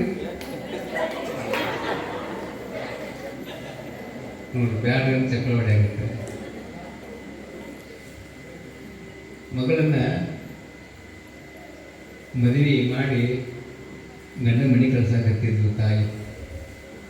ವರದಕ್ಷಿಣೆ ಮಾಡಿಕೊಟ್ಟಿದ್ಲು. ನೀವು ಮದುವೆ ಆಗಿ ಗಂಡ ಮನೆಗೆ ಹೋಗಿರಲ್ಲ, ನಿಮ್ಗೆ ಉಡಕ್ಕೆ ಹಾಕ್ತಾರಲ್ಲ, ಉಡಕ್ಕೆ ಹಾಕೋ ಮುಂದೆ ನಿಮ್ಮವ್ವ ಏನು ಹೇಳ್ಯಾರ ಹೇಳ್ರಿ? ಏನು ಹೇಳ್ಯಾರ? ಗಂಡನಕಿನ ಮೊದಲ ಉಂಡು ಕುಂದೂರು ಅಂತ ಹೇಳಲ್ಲ ಅವರು. ಯಾವ ತಾಯಿ, ನಮ್ಮ ನಾಡಿನ ತಾಯಿ ಯಾವ ಹಿಂಗೆ ಹೇಳಕ್ಕೆ ಸಾಧ್ಯ ಇಲ್ಲ. ಅವರು ಏನು ಹೇಳಿಲ್ಲ ಅಂತ ಮಗಳಿಗೆ, ತಂಗಿ ನಿನ್ನ ಗಂಡಗೆ ವರದಕ್ಷಿಣೆ ಭಾಳ ಕೊಟ್ಟೇವಿ, ಎಲ್ಲ ಸಸ್ತ್ಯಾರ ಇದಕ್ಕೆ ಅದು ಅಂಗಡಿ ಕಸ ಹೊಡೆದು ದೇವ್ರ ದೀಪ ಹಚ್ಚಿ ಹೇಳಕ್ಕೆ ಹೋಗಬೇಡ, ನಿಮ್ಮ ಅತ್ತೆ ನಾಷ್ಟ ಮಾಡಿದ ಮೇಲೆ ಹೇಳಂದ್ಲಂತೆ. ಯಾರು? ಅವರವ. ಮತ್ತು ತಾಯಿ ಹೇಳಿದ್ಲಲ್ಲ, ಬಂದು ಗಂಡನ ಮನೆ ನಡೆಯಾಕತ್ತಿದ್ಲು. ನಿಜವಾಗ್ಲೂ ಅವ್ರು ಹೇಳಿದೆ ಅಂದ್ರೆ 8ಕ್ಕೆ ಕೇಳಾಕತ್ತಿದ್ಲು, ಬರೋಬರ್ತ 9ಕ್ಕೆ ಕೇಳಾಕತ್ತಿದ್ಲು. ಅತ್ತಿ ಮಾವ ಮಾತಾಡಕತ್ತಿದ್ರು. ಏನದು? ಊರಾಗ ಸೊಸ್ತ್ಯಾರ ಲಘು ಎಂದು ಹೊಲಕ್ಕೆ ಹೊಂಟಾರ, ಮನೆಗೆ ಹೊಂಟಾರ. ಏನು ನಮ್ಮ ಮನೆ ಸೊಸಿ 7ಕ್ಕೆ ಕೇಳಾಕತ್ತೇದ 8ಕ್ಕೆ ಕೇಳಾಕತ್ತೆ ಅಂತ ಮಾತಾಡಕತ್ತಿದ್ರು. ಅತ್ತಿ ಭಾಳ ಸುಳ್ಳು ಇದ್ರು. ಹೋಗಿ ಬಿಡ್ರಿ, ಹೊಸದಾಗಿ ಮದುವೆ ಆಗ್ಯದ, ಹೇಳ್ತಾಳ ತಮ್ಮ ಬಾಳೆ ಮಾಡ್ಕೊಂತಾರ. ಇವಾಗ ಹಿಂಗ 3 ತಿಂಗಳು ಹೋಗ್ತಿದ್ರು. ಅತ್ತಿನ ಕಸ ಹೊಡಿತಿದ್ಲು, ಮಾವನ ಕಸ ಹೊಡಿತಿದ್ದ. ಒಂದಿನ ಮಾತಾಡ್ಕೊಂಡ್ರಂತವ್ರು ಅತ್ತಿ ಮಾವ ಮಗ. ಏನಂತ? ಏನು ಅನ್ನಕ್ಕೆ ಬರಲಂಗ ಆಗಿಬಿಟ್ಟದಪ್ಪ, ವರದಕ್ಷಿಣೆ ತಗೊಂಡಿವಿ ನಿನ್ನ ಹೆಂಡತಿ ಗಡಿದ್ದ ನೋಡು. ಕಸ ಹೊಡ್ಕೊಂತ ಗೇಲು ಮಕ್ಕೊಂತಿದ್ರು, ಮಾಡಿನ ಮಕ್ಕೊಂತಿದ್ರು ಸೊಸಿ. ಕಸ ಹೊಡ್ಕೊಂತ ನಾ ಹೋಗ್ತೀನಿ, ನೀವು ಹಿಂದೆ ದಿನ ನೀನ ಹೊಡಿತೀವಿ ಮಾರಾಯ, ನಾ ಹೊಡಿತೀನಂತ ಬರೀ ಅಂತ ಗಂಡಗೆ ಹೇಳಿಲ್ಲ ಅಂತ ಮಾವು ಹೇಳಿದ್ಲು. ಮಗ ಹೇಳಿಲ್ಲ, ತಮ್ಮ ಯಪ್ಪ ಯವ್ವ ನಿಮ್ಮ ಕಡೆಯಿಂದ ಹೊಡ್ಸೋದು ಬ್ಯಾಡ್ರವ, ನಾ ಹೊಡಿತೀನಂತ ನೀ ಬಾರಪ್ಪ ಅಂತ ಮಾತಾಡ್ಕೊಂಡ್ರು 3 ಮಂದಿ. ಆಕೆ ಎಲ್ಲಿ ಮಕ್ಕೊಂಡಿದ್ಲು? ಮಾಡಿನ ಮಕ್ಕೊಂಡಿದ್ಲು. ಅತ್ತಿ ಕಸ ಹೊಡ್ಕೋ ಅಂತ ಬಂದು ಕಸ ಹೊಡ್ಯಾಕತ್ತಿದ್ಲು. ಮಾವು ಬಂದು, ಮಾರಾಯ ತಾಯಿನೇ ಸೊಸಿ ಮಕ್ಕೊಂಡಾಳ, ದಿನ ನೀನ ಹೊಡಿತೀವಿ ಅಂತ ಮಾವ ಕಸಬರ ಹಿಡ್ಕೊಂಡ. ಅವರಿಬ್ಬರು ಜಗಳ ಮಾಡಕ್ಕೆ ಮಾಡಿ ಮಗ ಬಂದಲ್ಲ, ಯವ್ವ ನೀನು ಹೊಡಿದು ಬೇಡ, ನಾನೇ ಹೊಡಿದು ಬೇಡ, ಯಪ್ಪ ನಾನೇ ಹೊಡಿತೀನಿ ಅಂತ ಒಂದೇ ಕಸಬರ ಹಿಡ್ಕೊಂಡು 3 ಮಂದಿ ಜಗಳ ಮಾಡಕ್ಕೆ ಯಾಕೆ ಹೇಳಿ ಅಂತ. ಯಾರು? ಸೊಸಿ ಮಕ್ಕೊಂಡಾಳ. ನಾ ಹೊಡಿತೇನೆ ಅಂತ ಅತ್ತೆ ಅಂತಿದ್ದ, ನಾ ಹೊಡಿತೇನೆ ಅಂತ ಮಾವ ಅಂತಿದ್ದ, ನಿಮ್ಮ ಕಡೆಗೆ ಹೊಡಿಸೋದು ಏನೋ ಅಂತ ಮಗ ಅಂತಿದ್ದ. ಇವರಿಬ್ರು ಜಗಳ ಮಾಡೋದು ನೋಡಿ ಸೊಸಿ ಎದ್ದು ದಾಖಲಿಸುವಂತ ಅತ್ತೆಯರ ಏಕ್ರಿ ಜಗಳ ಇದು, ಒಂದ ಕಸಬರಿಗೆ 3 ಮಂದಿ ಯಾಕೆ ಹಿಡ್ಕೊಂಡು ಜಗಳ ಮಾಡಕತ್ತೀರಿ ಅಂತ ಸೊಸಿ ಕೇಳಿದ್ರೆ ಅತ್ತೆ ಅಂದ್ಲಂತ, ಏನಿಲ್ವಾ ನಾನು ಕಸ ನೋಡಿ ನಿಮ್ಮ ಮಾವು ಬಂದು ನಾ ಹೊಡಿತೀನಿ ದಿನ ಏನ ಹೊಡಿತಿ ಅಂತ ಬಂದಾನ, ನಿಮ್ಮ ಕಡೆ ಹೊಡಿಸೋದೇನು ಅಂತ ತಿಳ್ಕೊಂಡು ನಿನ್ನ ಗಂಡು ಬಂದು ನಾ ಹೊಡಿತೀನಿ ಅಪ್ಪ ಅಂತ ನಾಕತ್ಯಾನ. ಇದ ನೋಡು ತಂಗಿ ಜಗಳ ಅಂತ ಸೊಸಿಗೆ ಅತ್ತೆ ಹೇಳಿದ್ರೆ, ಅತ್ತೆಯಾರ ಅದಕ್ಕೆ ಜಗಳ ಆಡ್ತೀರಿ, ಮುಂಜಾನೆ ಒಬ್ರು ಬರ್ರಿ, ಮಧ್ಯಾಹ್ನ ಒಬ್ರು ಬರ್ರಿ, ಸಂಜೆ ಬರ್ರಿ. ಬಸಮ್ಮ ಹಂಗಿದ್ದಿಲ್ಲ ಅವರು. ಬಸಮ್ಮ ಹೆಂಗಿದ್ಲು ಅಂದ್ರೆ, ಯಾಕಂದ್ರೆ ಮಠದ ಮುಂದನ ಮಣಿ ಇರ್ತಲ್ಲ, ಮಠದ ಮುಂದನ ಮಣಿ ಇರ್ತಕ್ಕಂಥ ಹೆಣ್ಮಗಳು, ಮಠಕ್ಕೆ ಬರುವಂಥ ಹೆಣ್ಮಗಳು ಆದಷ್ಟು ಸೂರ್ಯ ಏಳಕ್ಕಿಂತ ಮೊದಲ ಎದ್ರೆ ನಿಮಗೆ ಯಾವುದೇ ದೇಹದ ತೊಂದರೆ ಬರುವುದಿಲ್ಲ ಅಂತ ಹೇಳುತ್ತಾರೆ. ಆದ್ದರಿಂದ ಅಂತ ಒಂದು ಪರಮ ಶ್ರೇಷ್ಠವಾಗಿರ್ತಕ್ಕಂಥ ಬಸಮ್ಮ ಗುರುವಿನನ್ನ ಶಿಶುವಾಗಿ ಮಾಡಿಕೊಂಡಿರ್ತಕ್ಕಂಥ ಒಳ್ಳೆ ಲೀಲೆಯನ್ನು ಇವು ತಾವು ಕೇಳಿದ್ದೀರಿ ಅನ್ನುವಂಥ ಮಾತನ್ನು ತಿಳಿಸ್ತಾ ಮುಂದಿನ ಒಂದು ಕಾರ್ಯಕ್ರಮವನ್ನು ನಮ್ಮ ಮಂಜುನಾಥ್ ಸ್ವಾಮಿ ತಿಳಿಸಿಕೊಡ್ತಾರೆ. ಶಿವಸಾಂಬಜೇ ನಮಃ. ಕೃತಜ್ಞತಾಪೂರ್ವಕ ಶರಣಾರ್ಥಿಗಳನ್ನು ಸಲ್ಲಿಸ್ತಾ ಇದ್ದೀವಿ. ಇವತ್ತಿನ ದಿವಸ ನಮಗೆಲ್ಲ ಬಸಮ್ಮನ ಚರಿತ್ರೆಯನ್ನು ಹೇಳಿದರು. ನಿಮಗೆಲ್ಲರಿಗೂ ಅನಿಸಿರ್ಬೋದಲ್ಲ ಹೇಗಂತ. ಅಷ್ಟೆಲ್ಲ ಲೀಲಾ ಪುರುಷರಾಗಿರ್ತಕ್ಕಂಥವ್ರು ಅವಾಗ ಹುಡುಗನ ಬದುಕಿಸುವಾಗಿದ್ದ ಬಸಮ್ಮ ನಾನ ಮಗ ಅಂತ ಯಾಕೆ ಜರ್ಕೊಂಡ್ರು ಚಿರು. ಹೌದು, ಪ್ರಶ್ನೆ ಅನಿಸಿರ್ಬೇಕು ನಿಮ್ಗೆ. ಅವ್ರ ಪರೀಕ್ಷೆದು ಪಾಡಾಕಿತ್ತು ನಾನ ಮಗ ಅಂತ ಅಂದ್ಬಿಟ್ರಲ್ಲ ಅಂತೇಳಿ. ಕಾರಣ ಏನು ಅಂದ್ರೆ, ಒಬ್ಬೊಬ್ಬರ ಜನ್ಮ ಒಂದೊಂದಕ್ಕಾಗಿ ಆಗಿರ್ತದೆ. ಒಬ್ಬೊಬ್ಬರ ಜನ್ಮ ಒಂದೊಂದಕ್ಕಾಗಿ ಶಿವ ಕಳಿಸ್ಕೊಟ್ಟಿರ್ತಾನೆ. ಆ ಬಸಮ್ಮನ ಜನ್ಮ ಎದಕ್ಕಾಗಿದ್ದು ಅಂದ್ರೆ, ಆ ಮಹಾಂತ ಶಿವಯೋಗಿಗಳಿಗೆ ತಾಯಿಯಾಗಿ ಬದುಕನ್ನು ಸಾಗಿಸ್ಲಿಕ್ಕಾಗಿ ಭಗವಂತಾಕಿಗೆ ಬರೆದು ಕಳಿಸಿದ್ದ ಅಂತ ಹೇಳಿ ಅವರ ಮಕ್ಕಳನ್ನು ಬದುಕಿಸ್ಲಿಲ್ಲ. ಅವರಿಗೆ ನಾವು ಬಾರಲ್ಲ. ಆ ರೀತಿಯಾಗಿ ಅಂತಂದ್ರೆ ಎಲ್ಲ ತಾಯಂದರು ಒಬ್ಬೊಬ್ಬರಿಗೆ ಹೇಗೆ ಅಂತಂದ್ರೆ, ಬಂಜತನ ಅಂತಕ್ಕಂತಹದ್ದು ಪುಣ್ಯ ವಿಶೇಷವಾಗಿ ಒಂದಷ್ಟು ಜನರಿಗೆ ಬರ್ತದೆ. ಒಂದಷ್ಟು ಜನರಿಗೆ ಬಂಜತನ ಅನ್ನೋದು ಎದಕ್ಕಾಗಿ ಅಂದ್ರೆ ಪಾಪ ವಿಶೇಷವಾಗಿ ಬರ್ತದೆ. ಪುಣ್ಯದಿಂದ ಬಂದಿರತಕ್ಕಂತಹ ಬಂಜತನ ಇರ್ತದೆ. ಅವರ ಅಷ್ಟೊಂದು ಪುಣ್ಯವಂತರು ಇರ್ತಾರಲ್ಲ, ಅವರ ಹೊಟ್ಟೆಯಿಂದ ಪುಣ್ಯಾತ್ಮನೇ ಜನಿಸಬೇಕು ವಿನ ಬೇರೆದವರು ಜನಿಸಲಿಕ್ಕೆ ಅದಕ್ಕೆ ಸಾಧ್ಯತೆ ಇರಲಿಲ್ಲ. ಅದಕ್ಕಾಗಿ ಏನು ಅಂತಂದ್ರೆ, ಅವ್ರಿಗೆ ಪುಣ್ಯದಿಂದ ಪಾಪದಿಂದ ಬಂದಿರತಕ್ಕಂಥ ಬಂಜತನ ಅಂದ್ರೆ ಹೆಂಗೆ ತಿಳ್ಕೋಬೇಕು ಅಂದ್ರೆ, ಬಹಳ ಜಿಗುಟ್ಟಿರ್ತಾವ. ಕಟ್ಟ ದಾನ ಮಾಡಂಗಿಲ್ಲ, ಧರ್ಮ ಮಾಡಂಗಿಲ್ಲ, ಮತ್ತೊಬ್ಬರ ಮಕ್ಕಳನ್ನ ಕರೆದು ಸೇರಂಗಿಲ್ಲ. ಹೆಂಗಂದ್ರೆ ಬಂದಿತನ ಇದು ಪಾಪದಿಂದ ಬಂದದ್ದು. ಅದು ಪುಣ್ಯದಿಂದ ಬಂದಿದ್ದು ಅಂದ್ರೆ, ಜಗತ್ತಿನಲ್ಲಿರ್ತಕ್ಕಂಥ ಎಲ್ಲ ಮಕ್ಕಳು ನನ್ನ ಮಕ್ಕಳಂತ ಕಾಣ್ತಿರ್ತಾರೆ, ದಾನ ಧರ್ಮವನ್ನು ಮಾಡ್ತಿರ್ತಾರೆ. ಅವರು ಪುಣ್ಯ ವಿಶೇಷದಿಂದ ಬಂದಿತನ ಬಂದಿರ್ತು. ಹ್ಯಾಕೆ ಬಂದಿರ್ತದೆ ಅಂದ್ರೆ ನೋಡ್ರಿ, ಎಲ್ಲ ಮಹಾತ್ಮರ ತಾಯಂದಿರನ್ನು ನೋಡ್ರಿ, ಅವರೆಲ್ಲರೂ ಬಂಜತನವನ್ನು ಅನುಭವಿಸಿಯೇ ಮುಂದೆ ಮಕ್ಕಳನ್ನು ಪಡೆದಾರ. ಶರೀಫ ಸಾಹಿಬ ಶರೀಫನ ಅಂಬವರು ಬಹಳಷ್ಟು ಜನ ಬಂಜೆ ಅನ್ನಿಸಿಕೊಂಡು ಆಮೇಲೆ ಶರೀಫ ಶಿವಯೋಗಿಯನ್ನು ಹಡೆದಾರ. ಈಗ ಮಹಾಂತ ಸ್ವಾಮಿಗಳ ತಾಯಿ ಅವಳು ಬಹಳಷ್ಟು ಜನ ಆ ಬಂಜೆ ಅಂತಕ್ಕಂಥ ಭವನೆಯನ್ನು ಅನುಭವಿಸನೆ ಆ ತಾಯಿ ಆ ಮಹಾತ್ಮನನ್ನು ಹಡೆದಾಳ. ಸಿದ್ಧಾರೂಢ ತಾಯಿಯನ್ನು ಬಹಳಷ್ಟು ದಿನ ಬಂಜೆ ಹಚ್ಚಿಕೊಂಡೇ ಆಮೇಲೆ ಅವಳು ಆ ಮಹಾತ್ಮನನ್ನು ಹಡೆದಾಳೆ. ಆ ನಂತರ ಬಸವಣ್ಣನ ತಾಯಿ ಅವಳು ಬಹಳಷ್ಟು ದಿನ ಬಂಜೆ ಅವರಿಗೆಲ್ಲ ಇವರೆಲ್ಲರೂ ಪುಣ್ಯ ವಿಶೇಷದಿಂದ ಬಂಜೆತನ ಅನುಭವಿಸಿದವರು. ಯಾಕ ಅಂತಂದ್ರೆ, ಭಗವಂತ ಇಂಥವ್ರ ಹೊಟ್ಟೆಯಿಂದ ಇಂಥ ಸಂದರ್ಭಕ್ಕೆ ಇವರು ಹುಟ್ಟಬೇಕು ಅಂತ. ಈಗ ರೈಲ್ವೆ ಹೋಗ್ತಿರ್ತದ್ರಿ, ರೈಲ್ವೆ ಹೋಗ್ತಿರ್ಬೇಕಾದ್ರೆ ಅದೊಂದು ರಿಸರ್ವ್ ಇಟ್ಟಿರ್ತಾರೆ. ಒಬ್ಬ ಮಿನಿಸ್ಟರ್ ಬರ್ಬೇಕಾದ್ರೆ ಅವಾಗ ರಿಸರ್ವ್ ಅದ ಯಾವಾಗಲೂ. ಅವ ಆ ಗಾಡಿಗೆ ಹತ್ತಲಿಲ್ಲ ಅಂದ್ರೆ ಅದಕ್ಕೆ ಖಾಲಿನ ಓಡಾಡಬೇಕು, ಅದ್ರೊಳಗೆ ಮತ್ತೊಬ್ಬರು ಹತ್ತಂಗಿಲ್ಲ. ಹಾಗೆ ಈ ಲೋಕದೊಳಗೆ ಏನು ಅಂದ್ರೆ, ಮಹಾತ್ಮರು ಜನಿಸಬೇಕು ಅಂತಂದ್ರೆ ಒಂದಷ್ಟು ಜನರನ್ನು ರಿಸರ್ವ್ ಇಟ್ಟಿರ್ತಾರೆ. ಯಾವ ಟೈಮಲ್ಲಿ ಯಾರ ಹೊಟ್ಟಿಂದ ಯಾರನ್ನ ಹುಟ್ಟಿಸ್ಬೇಕಂತೇಳಿ ಅವರು ಪುಣ್ಯ ವಿಷಯದಿಂದ ಇರತಕ್ಕಂತಹ ಪುಣ್ಯತನವನ್ನು ಅನುಭವಿಸ್ತಾ ಇರ್ತಕ್ಕಂಥವ್ರು. ಅಂಥದ್ರಲ್ಲಿ ಏನಂದ್ರೆ, ಈ ಬಸಮ್ಮ ಏನಂದ್ರೆ ಆ ತಾಯಿ ಯಾರನ್ನಂದ್ರೆ ಶಿವಯೋಗಿಯನ್ನಾಗಿ ಪಡೆದುಕೊಂಡು ಅನಂತರದೊಳಗೆ ಏನು ಅಂತಂದ್ರೆ ಅವರ ಸೇವೆಗಾಗಿ ಜನ್ಮತಾ ಇರ್ತಕ್ಕಂಥವ್ರು. ಅದಕ್ಕಾಗಿ ಅವ್ರ ಮಕ್ಕಳನ್ನು ಬದುಕಿಸಲಿಲ್ಲ. ಕೊನೆಗೆ ನಾನೇ ನಿನ್ನ ಮಗ ಅಂತ ತಿಳ್ಕೊಂಡ್ರು. ಇದು ಅಂದಿನ ಘಟನೆ. ಇದ್ದು ಈ ಮೋಹನ್ ಮಲ್ಲಿಕಾರ್ಜುನ ಅಕ್ಕಂಗಳವ್ರ ಹತ್ತಿರ ಎಷ್ಟು ಜನ ಬಂದಾರ, ಅವರಿಗೆಲ್ಲರಿಗೂ ವಿಶೇಷವಾಗಿ ಮಕ್ಕಳನ್ನು ಕೊಟ್ಟಾರ. ಮದುವೆಯಾಗಿ 28 ವರ್ಷ ಆದವರಿಗೂ ಅವರಿಂದ ಮಕ್ಕಳು ಜನಿಸಿದವ. ಬಹಳಷ್ಟು ಸಾವಿರಾರು ಜನರಿಗೆ ಮಕ್ಕಳು. ಆದರೆ ಇವತ್ತಿನ ದಿವಸದಲ್ಲಿ ಮೊತ್ತಲ್ಲಿ ಅವರು ಮಕ್ಕಳು ಕೊಂಡಿರ್ತಾರೆ ನೋಡಿ. ಭಾಳ ಮಂದಿ ಅಂತಿರ್ತಾರೆ, ಅವ್ರಿಗೆ ಎಷ್ಟು ಮಂದಿ ಕೊಟ್ಟರೆ ಅವ್ರಿಗೆ ಯಾಕೆ ಕೊಟ್ಟಿಲ್ಲ. ಅವ್ರಿಗೆ ಏನು ಹೇಳಿದ್ರು ಅಂದ್ರೆ ಫಸ್ಟ್ ಟೈಮಿಗೆ ಬಂದಾಗ ಹೇಳಿದರು, ಯಾವ ನಾನೇ ನಿನ್ನ ಮಗ, ಮುಂದಿನ ಮಕ್ಕಳ ಚಿಂತೆ ಮಾಡುವ ಅಂತ ಹೇಳಿದ್ರು. ಕಾರಣ ಏನು ಅಂದ್ರೆ ಅವರಿಗಾಗೇ ಜನ್ಮ ತಾಳಿದವರು, ಅದಕ್ಕೆ ಅವ್ರಿಗೆ ಕೊಟ್ಟಿಲ್ಲ ಅಷ್ಟೇ.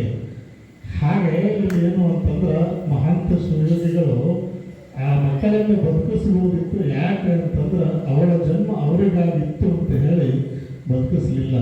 ಹೀಗೆ ಹಡೆದ ತಾಯಿಗಿಂತ ಪಡೆದ ತಾಯಿ ಹೆಚ್ಚಿನವಳು ಅಂತಕ್ಕಂತಹದ್ದನ್ನು ಎಲ್ಲರೂ ಸಾರಿ ಹೇಳ್ತಾರೆ. ಅದೇ ರೀತಿ ಒಳಗೆ ಇಲ್ಲಿ ಇನ್ನೊಬ್ಬರು ತಾಯಿ ಇದ್ದರು, ಯಾರಂದ್ರೆ ಪಾರ್ವತಮ್ಮ ಅಂತ ಅಜ್ಜಿ ಇದ್ದು ಅವ್ರನ್ನ ಸಮಾಧಿ ಇಲ್ಲೇ ಮಾಡ್ಯಾರ. ಆಕೆಯೂ ಸಹಿತ ಪಡೆದ ತಾಯಿ ಅಜ್ಜವರಿಗೆ. ಆಕೆಗೆ ಹೆಂಗೆ ಅಂದ್ರೆ ಇನ್ನೂ ಅಜ್ಜವರು ಹುಟ್ಟಕ್ಕಿಂತ ಮೊದಲನೇ ಅಜ್ಜವರ ದರ್ಶನ ಆಗಿತ್ತಂತ ಹೇಳ್ತಿದ್ದಾಳೆ ಅಜ್ಜಿ. ಹೆಂಗ ಹನುಮಂತ ರಾಮನನ್ನು ನೋಡಿದ್ದಿಲ್ಲ, ಆದರೆ ರಾಮ ಹನುಮಂತನ ಭೇಟಿಯಾಗೋಕ್ಕಿಂತ ಮೊದಲೇ ರಾಮನ ದರ್ಶನ ಅವಗಾಗಿತ್ತು. ಆತ ಈ ಮಾರ್ಗವಾಗಿ ಇಲ್ಲಿಗೆ ಬರ್ತಾನೆ, ಹೀಗಾದಂತ ಆತನಿಗೆ ದರ್ಶನ ಆಗಿತ್ತು. ಅವಾಗ ಕಿಷ್ಕಿಂಧೆಯೊಳಗೆ ಯಾವಾಗ ರಾಮ ಬರ್ತಾನಲ್ಲ, ಇವ ರಾಮ ಅಂತ ಗುರುತಿರುವವನಂದ್ರೆ ಅವನೇ ಹನುಮಂತ.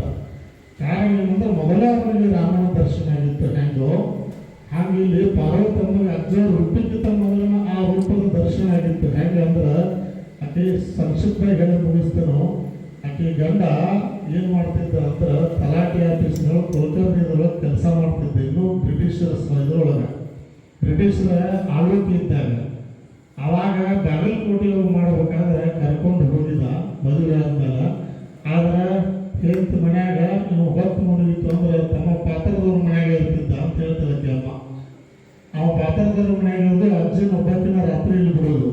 ಅವಾಗ ಅಜ್ಜಿ ಚಿಂತೆ ಮಾಡಿ ಯಾವ್ದಾರ ಒಂದು ಪುಸ್ತಕ ಓದ್ಬೇಕಂತ ಓದಾಕ್ ಹೋದ್ರ ಜೈಮಿನಿ ಭಾರತ ಪುಸ್ತಕ ಅಂತಕ್ಕಂಥ ನೋಡಾಕ್ ಹೋದ್ರು ಏನೂ ತಿಳಿಲಿಲ್ಲ ಹಳೆಗನ್ನಡ. ಅವಾಗ ಏನಾಯ್ತು ಅಂದ್ರೆ ಇದನ್ನು ಹ್ಯಾಂಗೆ ಓದಬೇಕು ಅಂತ ಚಿಂತೆ ಮಾಡೋ ಟೈಮ್ಗೆ ಆಕೆಗೆ ಒಂದು ಪ್ರೇರಣೆ ಆಯ್ತು. 21 ದಿನ ಉಪವಾಸ ಮಾಡು ಅಂತ.